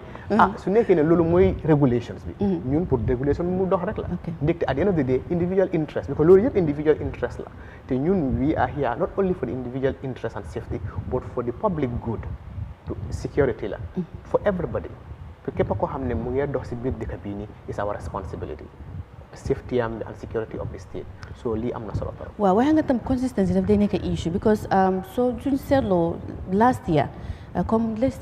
take an example marché Kostoro bii nii comme ñu doon jaay si biti foofu noonu yëpp lañ clear woon and it was so clear ba pare place baa ngi si mu ngi yaatu moto yi dañ dee mën a ñëw jël client yi because ñëpp leen dugaloon si biir marché bi bon nga dem just few months rek nga gisaa ñëpp jóoruwaat si kaw boobu politique moo startoon rek baro bàyyi mu jàll yeah so you see loolu so consistency bi daf dee nekk loo xamante ne dafa jafe ok tey mën nañ ko start end of this month waaw nit ñi génne nañ wax nañ leen ne ku luñ mënti fekk si kaw tali bi dañ koo génne ba loolu dafa nekk just for a period of time let's say 1 month 2 months or 3 months nga gis rek ñëpp commencé waa di jaay ranga loolu tamit is an issue the consistency is an issue in this. Yes, I think lolu it comes back to us as Gambians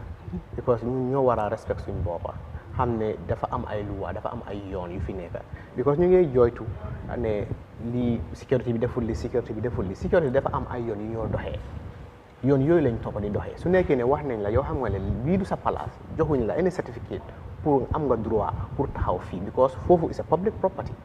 loolu pour yoon la nit ñi di jaar génne nañ la fa benn génne leen fa ñaar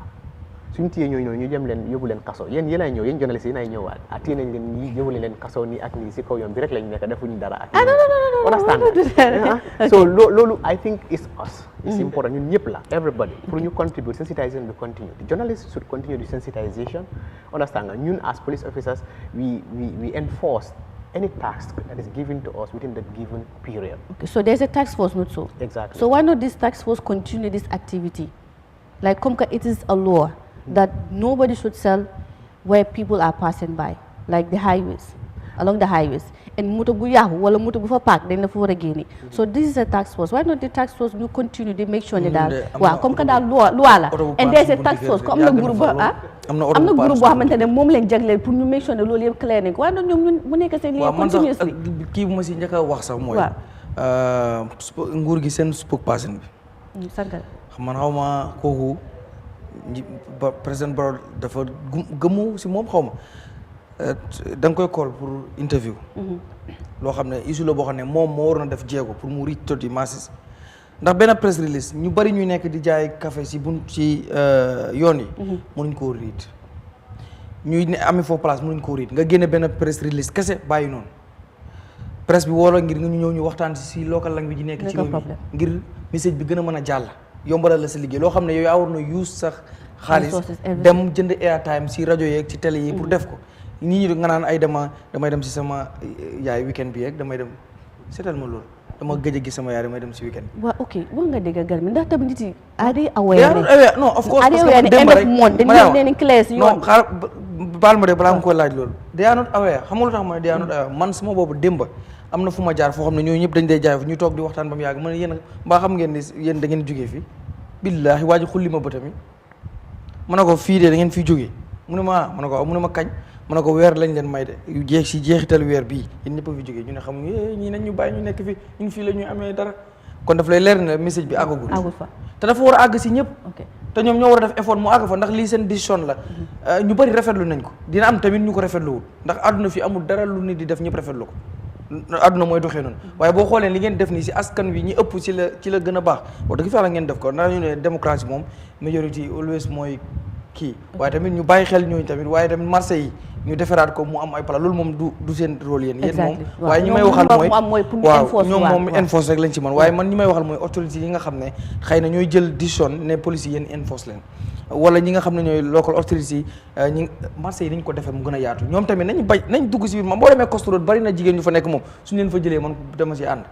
jigéen ñooñu dañuy jógee si nangu ñoo dugg si marché bi su ma fay jaar damay maa xam naa ñu ko def fu ma fay jaar damay wax gars yi ne yéen dinaa leen fi jëlee comme di leen tooñ mënu ma faa jëlee kenn dama leen tooñ nii si yoon waaye nañu dugg si biir man leen waaye clé woon nañ ko am na time foofu ñoom ñoo dëgër bopp li kii wax foofu moom lu kii wax rek ñoom ñoo dëgër bopp te ñoo war a respect seen bopp gi nga Mariama soo demee Coast Road marché bi am na place nekkutuñ fa sax ñoom ñoo génn si biti fu nit ñi di jaar fi gën a garaaw sax mooy Serekunda suba soo fa demee moto yi ak loolu tamit loolu du yoon waaye leneen li mooy nañ fexe tamit askan wi message mu àgg si ñoom buñ toog ñu xëy rek nag it police yi ñëw toog bu boobaa dañoo blame police yi te xëy na fekkee police ñoom du ñoom xëy rek ñoo ñu ne yebalaat nañ fi police yi de ñu war ñoo ñëw jël si fii loolu dina am leneen lu mu jural ki waaye ba pare dama am lu may wax rek ma jeexal ko fii mooy gis nga ni boo nekk opposition looy wax na nga koy seetlu in 2016 balaa ñuy dem élection président Jammeh si nguuram santoon na police yi ñuy génnee ñii fii xaw ma ndax yéen a ngi koy remember ñoom ñu nekk tey si nguur gi nii ñoo doon wax ne lii politique la na bàyyi ñu free lii dig tey ñoom ñoo ñëwaat di defaat li xaw ma ba xam lu ceeñ moo tax ma ne la soo nekkee opposition sax nga gis nguur def loo xam ne gis nga ne lii yow boo fa nekkoon sax di nga ko def comment ko rek waaye nekk fa di xarab ëllëg moom mu ñëw di nga ñëwaat di defaat loolu so loolu daal moom ma xaw a jaaxal 2016 mu ngi doon am xaw ma ndax fàttali ngeen ñu ngi doon génne ñii ci tali yi fii duñu fa daan nangu ñu jaay d'ici tamit ñu ngi ko bëgg a tàmbali end of septembre waaye man lu ma ndax message bi jaala na si ñu war a jaalal loolu tamit foog naa xaw ma yow laa ko war a laaj du ko yaa ngi ko doon laaj waaw balaa ñu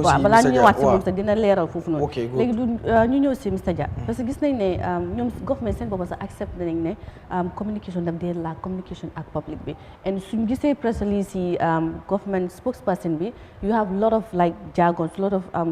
big grammars yoo xamante ne even sometimes journalists they find it difficult because ñun our job is not to go and find out these big words like break it down yoo xamante ne nit ñi dañ ko mën a understand so fekkente ne yow génnee nga press release boobu noonu si English and then you are talking to the Gambians like the ordinary Gambians ñuy jaay si marché yeeg yooyu si yoon yi ñooñu noonu dégguñ angale boo nekkee di wax so why not ngeen génn make a very big sensitization because gis naa ne depuis press release bi génnee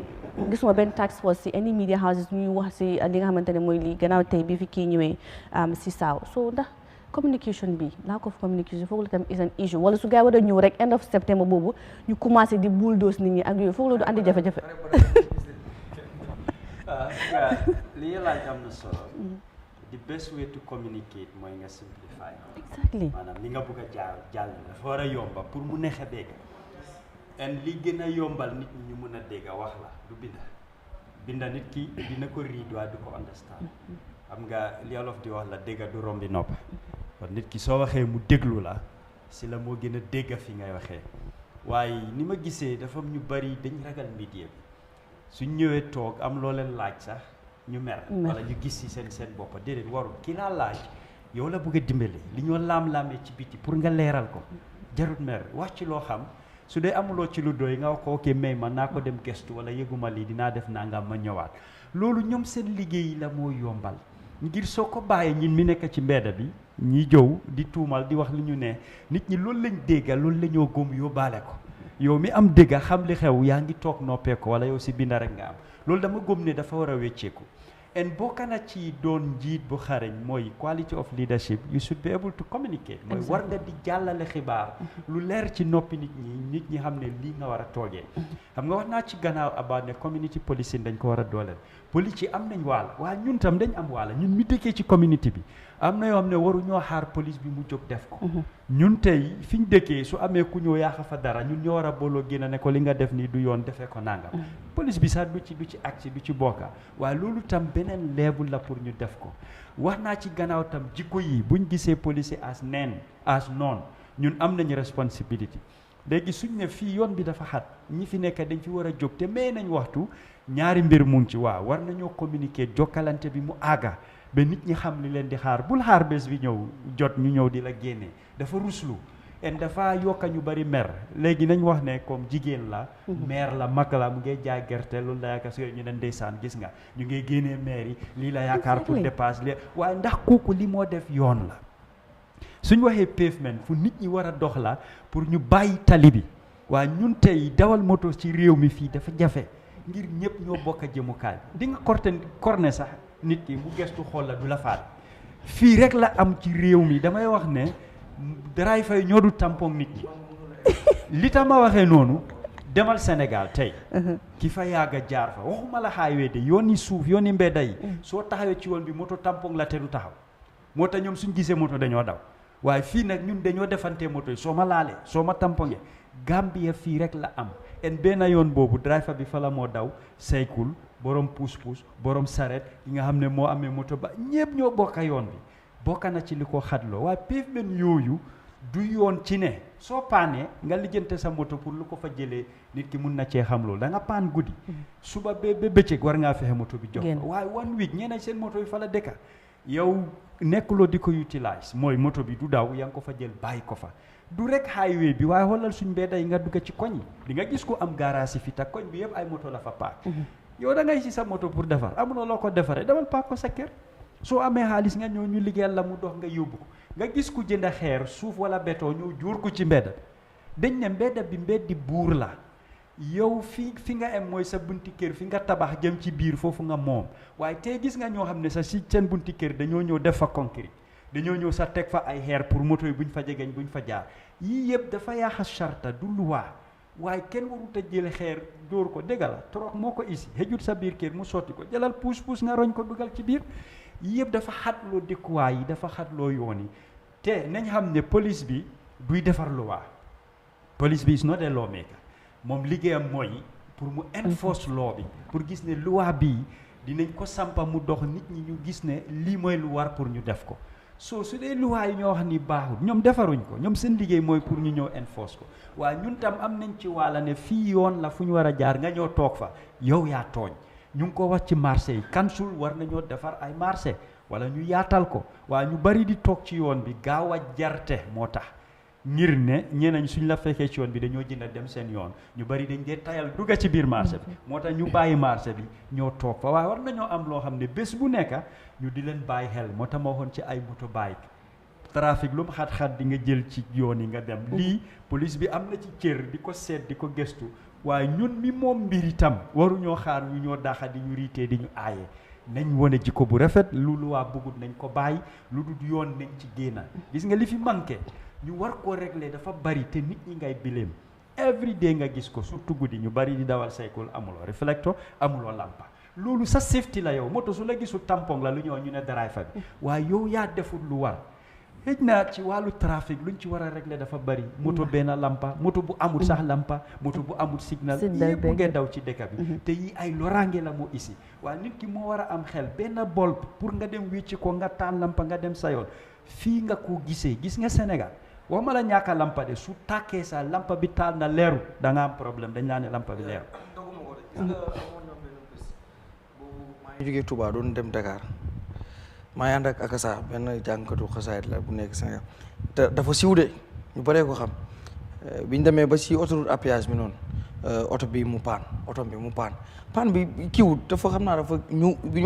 less than 5 minutes lañ ko defee dañ ko fa génne ba pare caaj ko si paan bu ndaw boobu ma gis benn boos bu ponkal paan suñ buntu kër ñaati fan mu ngi suñ buntu kër jógewut fa ba tey so pour wax la rek ne la kii lu Mr Yahya Jammeh wax tamit dafa am solo gis nga léeg-léeg dëgg la di nga meree ni ko ndax tamit fu nga suturloo dëgg la waaye tamit marché yi bu ñu ko deferoon ñu bari ñu ngi taxaw tey boo demee Latrikunda si buntu marché bi noonu bu nga war a taxawee di jaay oto léeg-léeg sax yow mayel sama client bi mu jënd te yow da nga foofu nga taxaw di xaar oto moom mi ngi taxaw léeg-léeg doo xam sax kan moo nekk si dëgg ak ku nekk si dëgg yow mii toog fu léeg-léeg da ngay feel guilty ne est-ce que du man maa taxaw seen jaay bi sometimes nga foog ne man maa nekk si dëgg parce que fii yoon la dama fa taxaw wuti léegi def kon fan la ñu wutee oto xanaa si diggi tali bi dañoo taxaw di wut oto doo xam daal waaye daal lu si mën di am nag man communication bi laay wax man su ma sañoon ñëpp dinañ ko yëgandoo ne bis nangam lañ leen may su jotee ñu kii man daal foofu laa bëgg ñu insiste balaa ñuy ñëw ci wàllu seen yëre yu bees yooyu nañu wax foofu daal bëgg naa ñu loolu sax parce que gis nañ ne tamit dañ dee gis ñuy téye mbuus taxaw si kaw tali bi nii si diggante tali yi téye ay comme ay réflecteur ñu dee jaay si bagage si moto yii nii ak ñu dee jaay lekk ay banaana yeeg pomme ci kaw li bi nii ndax ñun tamit si lañ bokk ñoom it comme Doudou Dia nu mu ko waxee nii lu trafic bi there is a lot that we need to work on te kontaan naa trop si waxam ndaxte daf ma fàttaliku si li ay ji wax si inaugural speech bi mooy ne ñu ngi seetlu suñ traffic unit bi bu baax a baax because we recognize the fact that there are problems in the traffic ne dem na ba ñu ngi bugg a ubbi lu ñoo wax a sub unit lu ñoo wax highway patrol comme mu ngi wax fi motorcycle ak yooyu noonu because traffic bi control traffic is different with highway patrol mooy ay motorcycle ay moto yoo xam ne dañoo mut di daw diggante fii ba Tabokoto di dellu si waat di si képp koo xam ne mu ngi def regulations yoo xam ne is against the traffic rules and regulations ndax si moto la ndax si nit ñi la and all that loolu is loo xam ne IGP fu mu toll nii mu ngi seetlu loolu te loolu is very important te recognize nañ ko loo wax si press release bi I think one of this discussion bu ñoo am nii is one of that pour ñu mun a sensitize the public te xam naa ne police bi am na a role in that te police bi dafa nekk in that team of task force ñoo xam ne ñooy mun a egga si nit ñi wax leen ne lii ak lii la si press release boobu noonu te loolu laa si bëggoon a yokk tuuti si sa kaddu bi waaw so lépp loo xam ne traffic regulations la because obstruction la loolu yëpp is form of obstruction moo nekk ñu dee nekk si kaw tali bi foofu ñu jaayee kaay in the first place comme moto bi ñëw ñuy daw bëgguloo banaana bëgguloo sorange yaa jaay foofu noonu reflectors towel spray ak yooyu noonu spray dashboard and all that stuff because foofu du jaayee kaay in the first place because obstruction la moomee yaa ngi kooku mu ngi bëgg a jaay keneen moto baa ngi taxaw because mu ngi jënda keneen mu ngi si gannaaw mu ngi pipi keneen mu ngi ñëw mun na ko nok mu ngi understand nga these are all obstructions yoo xam ne mu ngi dem so hopefully su nekkee ne dem na ñu fa war a demee te ñun ñu mun a institute suñu the traffic highway patrol unit lépp lu bari si lii dina wàññeeku ndaxte moom pour mu jeex completely loolu dafa difficult waaye dina gën a wàññeeku ba ñu mun a am suñu boppa si trafic bi. ok so si wàllu woote nag mu bëgg ko mu leer. gars yi ñu ngi seetaan pour léegi tamit ñiy jaay si buntu boutique yi xam nga léeg-léeg di nga dem exemple si benn boutique boo xam ne dafa xaw a jege tali bi. am ñeneen ñuy jaay xëy na table yor seen table café di jaay. wala ñoo xam luñ fa war a ñooñu tamit si lañ bokk. su nekkee ne daa in that premises yoo xam ne is highway la. ok waaw waaye boo nekkee exemple. boo nekkee exemple comme boutique baa ngi nii waaye tali baa ngi nële moom si buntu boutique bi daanaka la samp kiyam. xam nga ñaari yëf ngay seet. ok one ndax boutique boobu si boppam. daa laalut pavement. daa laalut foo xam ne si biir pavement ko ñeneen ñi dañoo mën a tàng. waaw su laalut xàll bi nit ñi war a jaar moom bokk. nekkut nit ñi fu mu war a jaar rek because nit ñi fu mu war a jaar. waaw pavement bi dafa yaatu. nit yaa ngi jaar fii ne yaa ngi jaar su ñu dañ jëm na sàcca tabax si pavement bi si boppam. so ñu gën a xatloo yoon. so lii la soo nekkee am nga bitik boo xam ne dafaa jaay. the best thing you could do is within that bitik su nekkee ne am na space bu moo jaay ñebe and stuff. waaye su nekkee si kaw yoon bi la. Mr Sow dafa mel ni sa mic bi nekkul di dem parce que dinañ bëgg nga ñëwaat. waaw mu ngi toll na yusaale bu Mr Jammeh waaw soo continuer fi nga nekkoon. waaw li ma doon wax rek mooy ne su nekkee ne bitik boobu noonu taxawut si pavement bi because dafa am pavement bi ñoo xam ne dañ dee sàcc si pavement bi. ok pavement bi dafaa gën a xat gis nañ ay ñoo xam ne dañuy tabax seen own bitik si kaw pavement bi ñu sàcc loolu jaaduwut te ñoo xam ne tam su nekkee da ngaa jaay bitik bi nekkul si kaw pavement bi de waaye bitik bi yow li ngaa jaay daanaka dugg na si pavement bi loolu tamit jaaduwut waroon a am mooy ne kooku mu am si biir bitik fu moo jaay ñeebeem bi oo akara ak yooyu noonu so lu ñun suñ taxawaay Gambia Police Force mooy ne ñu liggéey ak ministries yi the task force that is responsible works at road lépp loo xam ne is against the regulation ñun we will support them to enforce those regulations and laws so lii mooy suñ taxawaay so am na solo trop ñëpp ñoo xam ne ñu ngi maa déglu waxtu bii nii pour ñu mun a waxtaan ak seen colleagues yi and friends and family képp koo xam ne is involved in business si kaw yoon bi ou si marché yi lépp loo xam ne ànd na ak suñu yoon yi pour ñu mun leen a yëgal ne lii dafa doon loo xam ne police yi ñu ngee ñëw ak team boo xam ne mooy génne nit ñi si kaw yoon bi balaa loolu nag ñu mun a dajale seen bagage yi ñu mun a dajale seen luñ moom yëpp ndigte wax nañ ko te leer na ne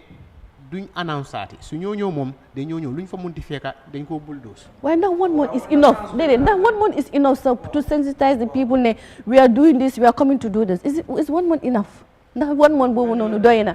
waaw. whole life moom foofu rek la amagul feneen doo ko xëy na benn weer ñetti weer sax mënoon na baaxoon na. parce que communication meloon noonu sax ñu ne waaw waaye nga communication. est-ce que tamit yéen ni nga waxee tey jii di ngeen ànd ak ay bulldozers pour ñëw jëlee fa gars yi bu fekkee dañ insiste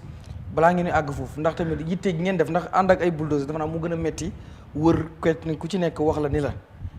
fii kat dinañ fi ñëw nangam. waaw comme marché bu nekk waaye xam bu fekkee da ngeen joxe statement rek wër ci télé yi ñëpp du ñuy seetaan télé de. ñëpp du ñuy seetaan télé ñëpp du xam nga tamit dafa xaw a difficile. ba pare journaliste yi tamit leen ko yaakaare. war na am su loolu rek comme que task force am na task force ñu waroon nekkul ne dañoo dem si media waxtaan. waa ñu dem si marché yi wax leen waaw jërëjëf li nga laajte ni am na solo trop within 1 month comme noo ko waxee press release bi the content of the press release loolu lañ nekk di discuss right now understand the task force bi loolu noonu lu ñoo def ak lu ñoo def ba balaa waxtu boobu noonu boobu leneen la waaye am na solo trop pour nit ñi understand ne di deadline 38 la te képp koo xam ne am na kattan bi ak doole bi pour mun a régler boppam génnee bagaasaam yi foofu noonu loolu am na solo ndigte press bi lu mu wax ne mooy ne duñu remind anybody but again is important because journalists yi suñu nekkee ne press release ñëw na journalists yi ñoo ñu war a jàppale press release yooyu noonu ñu mun koo translate ñu mun koo bamtuwaat si ay kaalaama yi man di nga ko wolof la pour nit ñi seen mun see jot comme noo ko waxee mun na am ñooñu yëpp nekkul ñëpp a day déglu xam naa ne si task force bi man moom sama booy yëpp wax naa leen ne man ñi ma xam ñëpp wax naa leen fii bu leen fi jógee woon dinañ leen fi jëlee baax na wax naa ko ñëpp so xam naa ne task force bi comme li nga wax nii dafa doon loo xam ne dañ see taxaw man mi am going to be a part of it so which means ne seen suggestion bii nii am na solo trop pour ñu mun a egga si ñoom ñu abe caravan going around to inform all around those ends pour ñu mun a won leen ne lii la so loolu dina baax waaw ok man si Mr Jallow bëgg a ñëwaat Mariama balaa ñuy génn fii Mr Jallow mu ko bëgg a laaj mooy xam nga wax nañ waxi ñu ci bari ci buntu marché la ñu nekk waaye tamit ndax seen sago la ñu doog ci buntu bi xam nga bu fekkee marché bi tey amul space baaxul yoon wi baaxul ñi ko war a defaruñ ko nguur gi moom it balaa yi indi yu mel nii santaane yu mel nii foogloo moom it am na lu ko war ci xoolaat marché yi tey boo demee marché bu ci mel ni Serekunda gi boo fa demee rawatina nawet da nga gis melokaan bi nu mu jégee dayoo xam nga tamit muy taw nga war a teg sa njaay mi ci biir ndox mi loolu jaay jaru ko boo amee foo taxaw ci kaw tali bi sax di nga ko def ngir jaay est-ce que tamit amul ndax loo gis mu xew ci àdduna rek am na lu tax mu am soo foogloo tamit nguur gi ci wàllum marché ndax tamit foo naa marché central government tamit daf ci war di dugal loxo buñ ko bàyyee local council ci kese ndax am na yoo xam ne faaw council bi dafay niit central government bi te boo demee tamit fu ci mel ni Coast Road dëgg la foofu jigéen ñi léeg-léeg dañuy bàyyi seen loxo waaye tamit marché bi na mel dafa doy waar waaw marché bi di nga am yenn barab yoo dugg kenn nekkul fa loolu moom ñoom ñoo bañ a dugg foofu waaye am na yenn barab yoo xam ne nu mel dafa jéggi dayoo trop biir Kaama tamit boo fa demee noonu si marché yu bari moo waral ñu bari dañuy léegi tey boo demee si yoon bi Coast Road nii oto yi am na benn oto dafa doon jaar nit ñi dañu war a pousse ba pare oto bi doo ko jaar plate yi yëpp oto bi jàll corne bi oto baa ngi nekk di corne rek ñu toog foofu loolu rek dafa nekk di stop sax ñu environnement bi foofu ndax lu ko waral nit ñi ñu ngi toog te mënul jàll te moom mu ne dina jàll bàyyi foofu maire yi di jug ndànk-ndànk te nag man li ma wax boobu maa ngi toogoon foofu maa ngi wax waa ji mën a ko oto bi moo nekk ci dëgg de waaw maanaam oto bi moo nekk ci dëgg ndax fii ci kaw tali bi la waaye li ko waral yëpp mooy ñoom it nag ba ma duggee man dama sob ma dugg ba si biir marché bi ma gis ne foofu dafa wax dëgg fa yàlla dafa nu mel wax dëgg fa yàlla su doon man muy wax sax du ma fa toog di jaay est-ce que tamit amuñ lu leen war a ñu yokk marché yi yaatal ko waaye ni ñu koy joxee njëg gi tamit mu mën a yomb waaye da nga gis ne Doudou Dia mooy dem jël juróomi cantine yi nekk si marché bi moo koy jël Mariama Thiam amul doole du ko mën a jël léegi moom la ma ama ko néew mu dem taxaw si tali bi kon jaay fa parce que Doudou Dia moo am doole moo ñëw jël marché bi juróomi cantine yi am doole yëpp jël ko di ko luyewaat keneen marché est-ce que duñ ko wàññi jox ko nit ñi tamit ñoom it loolu daf si am solo ñeena ñi du seen sago comme ñun ñëpp dañuy dem si marché yi surtout jamono nawet bi ni mel dafa doy waar torop man damay faral di wax ne nañ wax ne daaw last year gis nañ su tawee ni béréb bi mel ndox bi fi moo jaar ren suñu fi fekkaatee kon dañ sàggan déwén ñëwaat yii muy bamtu at bu jot di same condition lañ nekk kon dafa mel ni liggéey man lii mooy suma gis-gis ngir tey su ma toogee ma dëkk ma am dëkkuwaay boo xam ne su ma néeg mu taw muy seena next year di same problème su continuer di seena kon man dama saagal su ma doole su fa tolluwut sax naa ut lu ma lal ci kaw ba tax su seenee sax du mel comme daaw laa seenum doon seenee pour man loolu mooy développement marché yàgg nañ koo jooy council moo si am cër bu gën a mag li tax mooy dem ci nit ñi jël ci moom moo tax ma ne loi bi dafa ne juróom-benn fukk yi 60% da nga ko war a delloowaat ci nit ñi ndax loolu mu ngay am mooy laaj ñaareel mooy council dafa war a liggéey ak central government soo ci dugalee politique torop sa liggéey du dem soo amee responsibility bul diis demal fekki nguur yi nga xam ne ñoo am seen war su dee téeméer nga soxla nga ne ko man am naa $40 60 moo des jàppale ma loolu collaboration la yéen ñaar yéen a bokka di defaral nit ñi nguur dañ ko fal yow tam dañ la fal waaye yow yaa nekk di collecte ci kër yi di collecte ci biti yi di jël di dog juuti yi ak leneen du nguur moo koo def kon yow sa responsibility la kon moo tax ma ne ci ñaari boor yëpp dañ am waala loolu bokk na ci luy mun a saafaral li nga xam ne mooy jafe-jafe yi ñoo am mooy ñuy def obstruction ci kaw yoon bi ngir ñeneen ñi tam loolu lañ yaakaar pour mun a dunda soo leen fa génnee amuñ fuñ dem suñ jaayut mënuñoo lekk kon loolu dañ ko war a xoolaat moo tax marché béréb la boo xam ne war nañ koo defar mu nekk béréb boo xam ne képp ku fa toog di nga mun a faj sa soxla waaye réew mi ci boppam su nawet jotee ñi dee sonna daf dee bari ci yoon yi moo xam ci dëkkuwaay yi ni mu dee mel daf dee doy waar lan lañ ci nekk di def pour ne ñu gis ne at bu jot rek dina am fuñ dem dëgg la flotte doo ko mun a tere ndox su baree rek yaaxa dafa am waaye soo liggéeyee nit ki ba gis ne ni meloon last year utee na ak this year man loolu laa dee mun a tuddee yokkute ne dafa am waaye ba tey tam ci jikko nit ñi am na ñoom nag loo leen munti jox ñoom dañoo gis ne si biti ngay gën a gaaw a jarle dan nga dem toog ci biir marché bi soo yii liggéey bu rëy la laaj du lu ñoo saafaral ci loo xam ne waxtu bu tuuti la jikko mu ngi ci ñun ñoo yaroo suñ sago dafa neexu tawa Gambien bi tey lu bari dafa def lu ko neex lu dul police la gis mu taxaw moo xam kuy dawal moto kuy dox ci yoon bi ñun dañ bëgg lu yomba dañ bëgg a noflaay te léegi-léegi suñ la bëggee jubante yéen seetof yow nga gis ne yaa juum nga baalu sax da ngaa wane jikko wala wane ne am nga ki nga xam nit dara nekku ci police yi dañu am understanding léegi-léegi ñu jàppala nga ñaan leen ñu bàyyi la ñu woon la ne beneen yoon bur ko def waaye liñ ko tere noonu ëllëg dafaa ñoo defaat waaye ba tey su ko police bi woon ne ko li nga da nga yaaxa yoon moom dafa dal di gis boppam ne police bi daf ko nekk di xaraas kon yii foog ñu ko def waxtaan di ci waxtaanee nit ñi ñu mën a xam li luwaa bi wax ak ñun tam lan moo ñu war ñu defaraat jikko yi dañ ne jikko mooy nit jikko su yaaxoo rek doo mun a nitewaat te dañ am problème boobu neexut a wax waaye dañ ko am tey nga xool ko ci moto ñeneen fu leen neex la ñoo taxaw ñeneen ñi nu ñu leen neex la ñoo paagee seen moto dem sa ni nga gis ku dem rom paakin ñuy wër di ut driver bi ana driver bi waaye yow sa boppa uur la ne li ngaa def ni jaarut yoon waaye da nga koo dem def nga def ko ba pare nga dem sa yoon kon jikko yi loolu tam fekk ñu wecci ko foog ñu defaraat ko mooy tax suñ dëkkuwaay ak ñu ni neen nuñ mel pour mu war a mun a yomba leena rek ma wax ko ci demoon naa Libya dëkkoon naa Libya ci jamono bu ma fa doon nekk ñooñu ëpp trafic foofu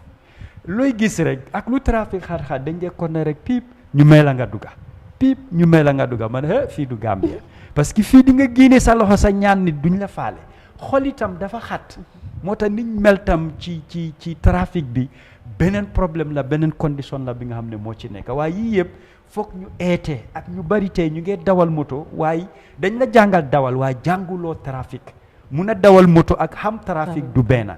xam trafic mooy tax nga xam fi nga war a paak naka nga war a paagee fan nga war a koof ak lu bari ndax fii war naa fee taxaw wala déedéet yëpp nit ki daf ko war a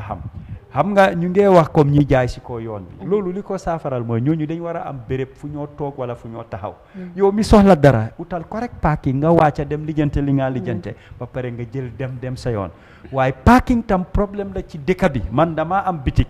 ma dem liggéey no parking ma ñëw teg ko foofu yëpp ne bu fa kenn park exactly waaw loolu lan la jotee ak yow sa bitik kenn warut a taxaw sa kanami bitik mel ni su fa moto taxawee kenn du jënda si sa bitik yii yëpp dañ ko war a régler dañ ko war a réguler bi ko moto bi borom moto bi mu ngi fay ay road tax ak yeneen léegi pour mu taxaw fi nga ne du fa taxaw because yow da nga am sa bitik soo foog naa ne yëpp war nañoo seetam lu ci lu waawa daf dee mun a isi coow man fekkee naa ci benn waa ji dafa ñëw paak kooku ne ko noo doo mun a paak fii suma bitik la mu ne ko léegi suma paagul fii fan laay paak mu ne ko yow yaa xam xam nga loolu tam doo ko mën a wax nit te moom soxla la am boor boobu gis na ne fii moto mun na faa taxaw te nekkul ci kaw yoon bi waaye borom bitig dañoo ñëw ne la doo fi paak waaye su dee customer la kooku mun naa paak waaye comme que yow jënduloo rek waruloo taxaw fii yii tam lu ñu war a seetaan la pour ñu saafaral ko suñ biir. ba tey si traffic issues yi man laal gars yi tuuti rek parce que ok nit yi am nañ jikko waaye tamit léegi-léegi tam am na police officers yu ñu dee doxalee tamit mooy loolu because especially the F word xam nga F word bi yéen understanding ngeen F word bi because xam nga it's a norm to them and things like that waaye nga civilian bi soo génnee ngeen am issue nga jox wax ko F word bi xam nga loolu dafa andi issue déggale nit ñi tamit am nañ seen jikko ak yooyu noonu si kaw trafic waaye tamit léegi-léegi tamit xam nga traffic officers yi ñu dee jànkuwanteel ak nit ñi tamit daf di xala doy waa tuuti. jërëjëf loolu am na solo trop comme noo ko waxee la balaa maa answer I just want to add on to lu mu wax si no parking bi no parking bi di police ñoo am right pour designate an environment or a location boo xam ne is no parking because am na no parking am na no stopping ak yooyu noonu so pour an individual nga yow nga dem rek si a welderman or a carpenter mu daajal la dara mu peinture nga peinture ka rek no parking fii nii loolu is not your responsibility. ok so ñeneen ñi dañ fa dee def Gambia Police Force comme GPF. yes dañ ko peinturaale foofu sax te police bi joxul leen dara. exactly so you mean comme like man ma am suma bitik tey waruma dem ñu defaral ma no parking ma ñëw teg ko foofu noonu. loolu du sa so police ñoom ñoo war a def loolu du sa responsibility dara designated loolu lu bari soo demee si yoon yi nag ko dee gis de no parking ñu ko fa teg designated area moto bi sum trafic la because trafic fu moo taxaw yow fi nga mën a am yoon pour park ak fu nga war a am yoon pour because there is a difference with stopping and parking. okay understand there's a difference soo ñëwee nga park nga génn sa moto bi fay sa engine bi dem loolu yaa ngi park waaye su nekkee da nga ñëw taxaw yaa ngi sa biir moto bi mais bi da nga xaar somebody egg yow da nga stop so there is no dafa am yoo xam foo xam ne doo fa mun a stop dafa am foo xam ne doo fa mun a park at all so loolu noonu police yi ak with road authority together ñooy determine foofu not an individual koo xam ne mooy ñëw nga ne man fii moto du fi park amul loolu loi boobu because foofu noonu moomuloo ko it's public property. okay understand nga so coming back to the attitude comme noo ko waxee of some officers which comme noo ko waxee la we are not perfect understand nga te lii fu nekk la every department every institution every nation in general da nga am ñoo xam ne mun naa am ñuy def ñoo xam ne naka su dul noonu understand nga di bokk na si loo xam ne currently comme ay ji nu ko waxoon people centered policing su nekkee people centered policing la the service is for the people meaning you are the one to give service to your customers the public is our customer so am na solo trop nga mun a xam naka ngaa waxee as a customer so si kaw loolu noonu there are a lot of ongoing orientation currently training currently wax na fi community policing we have a community policing unit. Okay, we have what we also call the human right and professional standard unit yoo xam ne ethics and code of conduct yoo xam ne police officer nu mu war a waxee nu mu war a behave si solun si waxin very important exactly lii yëpp is ongoing te xam naa ne pour du ko mun a solve at a go but is progressing is part of the reform process boo xam ne IGP mu ngi koo jiital te dem na be tabax na or institute na the human right professional unit human right and professional unit dafa doon unit boo xam ne su nekkee ne si biir si kaw yoon bi mbaa si liggéey police bi si boppam mu def nga foog ne daf la def loo xam ne àndut ak loi mbaa dafa jël loi bi sa kaw I guess you're getting to understand. Yeah. When you feel that you've been offended by a police or you have a complaint against a police officer, you have the opportunity to go to the police headquarters where we have the human right and professional standard unit. Nga complain ne man de bés nangam diw nangam and namun la am problème. Lii ak lii la dañu ko invite police officer dañu ko invite ñu invite la ku nekk ngeen wax su nekkee ne comme noo ko waxee noonu la te police bi moo def lu mu war a def am nañ ay yoon yoo xam ne loolu ñoo teg si kawam loolu yëpp à ways and means boo xam ne IGP teg na ko pour ñu mun a seet naka la ñoo reorient our mindset as police to understand ne we are serving the public we are serving the people that's the reason why we are instituted as a Gambia police force so therefore comme business rek la su nekkee yaa ngi am sa shop te yaa ngi bugg a nit ñi ñëw jënd si yow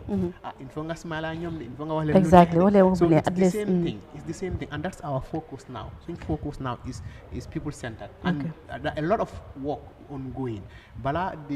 let's say 2 months ago we have a nationwide tour with the community policing because they have established in each region coordinators in the regions. Those are their focal persons. These are community members who would work within their communities, because then solution, some of these issues can be solved within the communities. Understand that? Allow more them escalate to a certain level, so that we can find a way of working with the police together and be able to solve our security issues. Community own security, no, but at least they are a part of it. Ñu mun ñoo wax ne ñoom fii lii mooy seen problème ak ñu laaj leen naka la ñu leen jàppale pour solve those problems. Okay. Understand nga? So we feel this is an approach boo xam ne is effective. This is an approach boo xam ne loolu la ñu war a jël pour ñu mun a liggéeyandoor, because when they feel they are part of their security then dafaa gën a yomb ak ñi. Ok waaw mu nekk lu am solo parce que time bi nag mu ñoo live ñu mujjee si li nga xamante ne mooy traffic officers yi seen uniforme yu ees yooyu, because gis nañ ne daal tay yi trafic baa ngi leer daal ak seen uniforme yu ees yi. waaw jërëjëf mu ngi ñëw si loolu tuuti. Yes, jërëjëf. I think lii lu moo wone rek mooy ne the Gambia Police Force is serious. Is it for visibility purpose wala for security or what? Lii moo wone rek mooy ne the Gambia Police Force is serious about change, about reform. Sectoral reform. Understand? So mooy ne lu ñoo doxale security reform lu ñoo doxale ñu ngi koo changé ne nu mu war a demee, because amoon na jamono yoo xam nañ ni police bi dafaa nekk si kaw yoon bi moto ñëw tampon ko.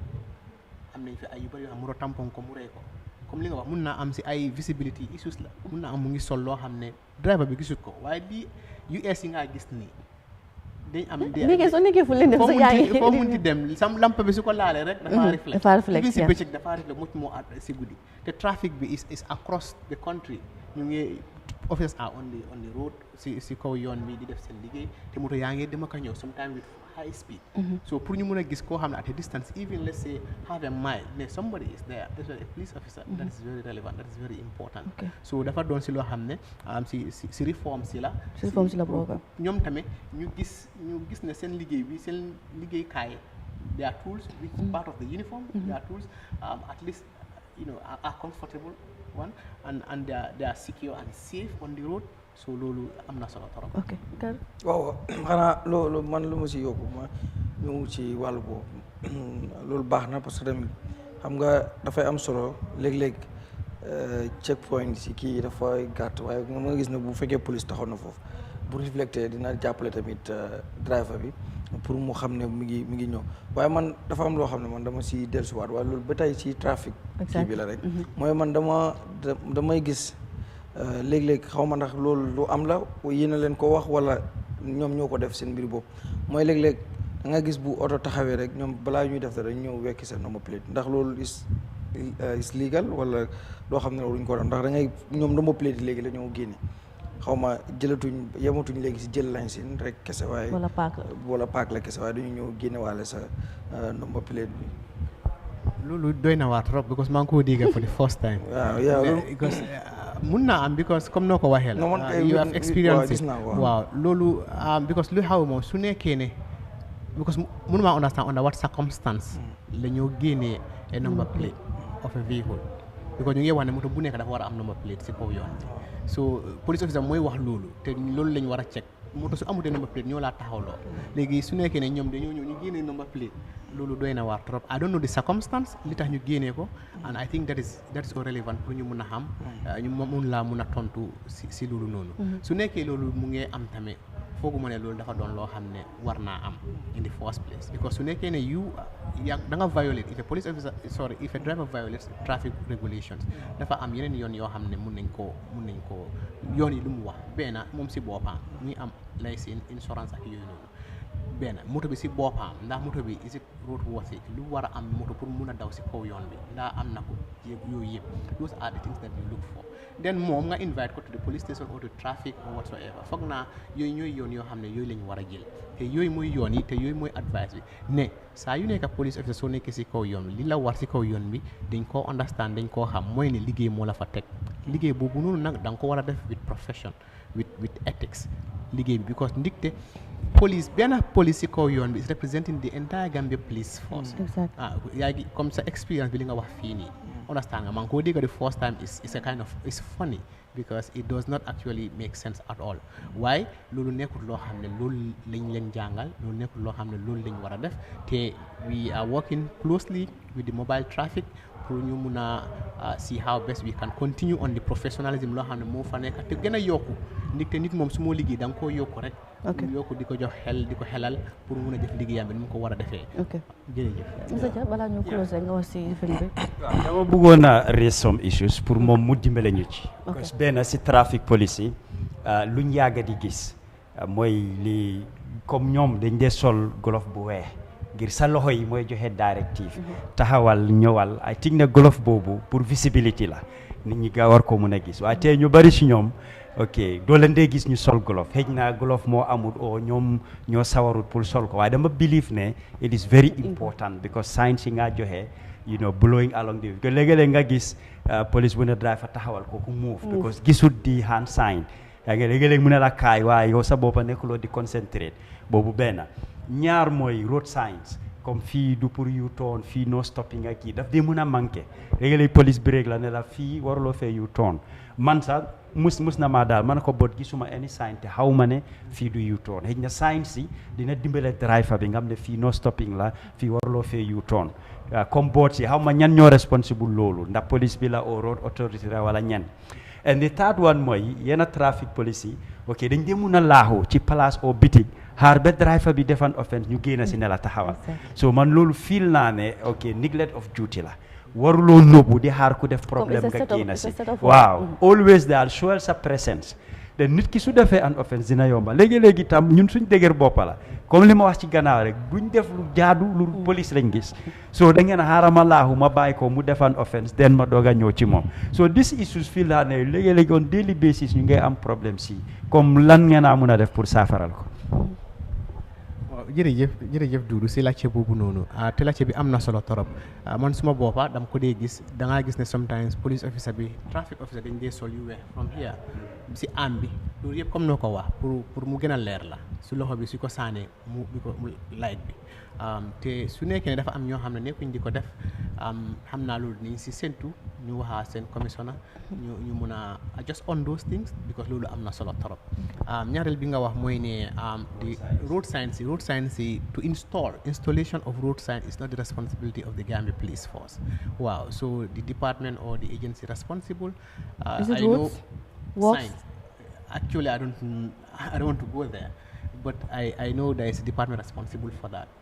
I guess it's within the Ministry of Roads. Did you get Ministry of Roads and Transport? National Road Authority. Is it National Road Authority or the Works Ministry? I go dal moy Is it Road Authority? No muntimel there is a unit responsible for that. At a point I'm in discussions with them and ñom tamé won nañ ne yes they are working towards that because we had concerns over the OIC road, at the time there were so many, hit and run for an arm, so all of those things. So at that time we engaged them and we confirmed that they are working towards having all routes you have done for you replace them basically. Why the problem be more? Same complaint at the time was some of them are aluminium. Okay, they dock. dañ leen dee dog ñu dem ñu jaay ko wala sanga maa ñu lifin ko so yooyu dafa doon loo xam ne daal foog naa ne comme li nga doon wax rek si suñu boppa Gambian si boppam attitude bi so suñ ko lifinu tee daal dafa difficult pour dëkk bi mun a dem si kanam so te security bi am na si solo torop ndig te security deals with people's life and property understand nga lépp loo xam ne dafa compromise loolu I think is individual effort ku nekk war na gis boppam si boobu noonu comme loo wax nga gis ne loi bi police bi nekk na fi police bi nekkut fi ñun yëpp suñ police yi boppa la ndigte su ma ko génnee tey ëllëg mun naa ma ay become a victim. ok waaw di third one is interesting li nga wax ne dañ dee laaxu I don't think dañ dee laaxu parce que but whether dee laaxu oo dañ laaxu nag comme noo ko waxee waruñoo commit traffic offense understand waruñu koo def in the first place but I don't think a police officer will kind of trap somebody like pour mu offend.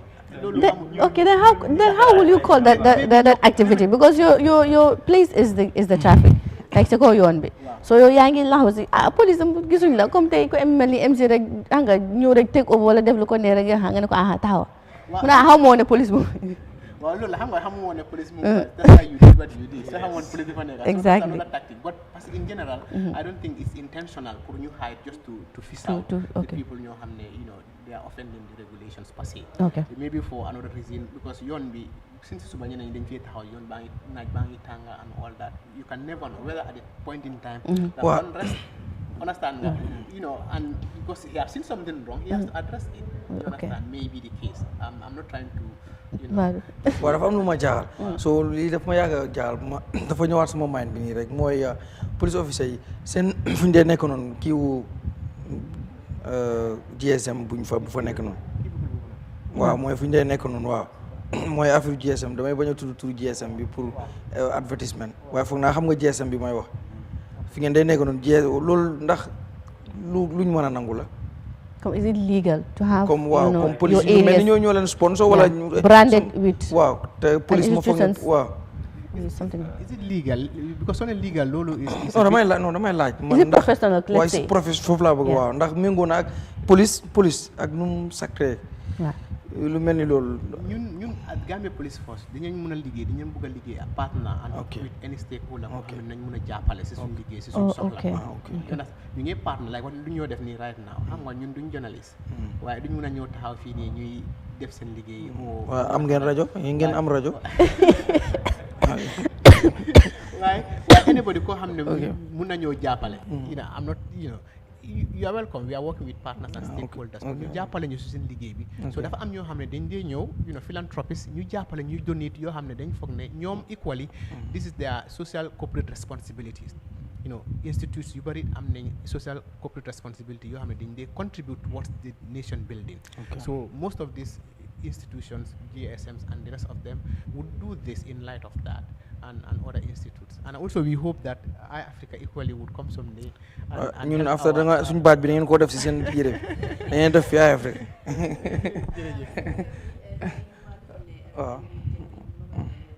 waaw sant ko moom bu baax ndax tamit suñ nu mu ko waxee ñun ñëpp ay partners lañ te saa buñ ko soxlaa bi moo nekk di second time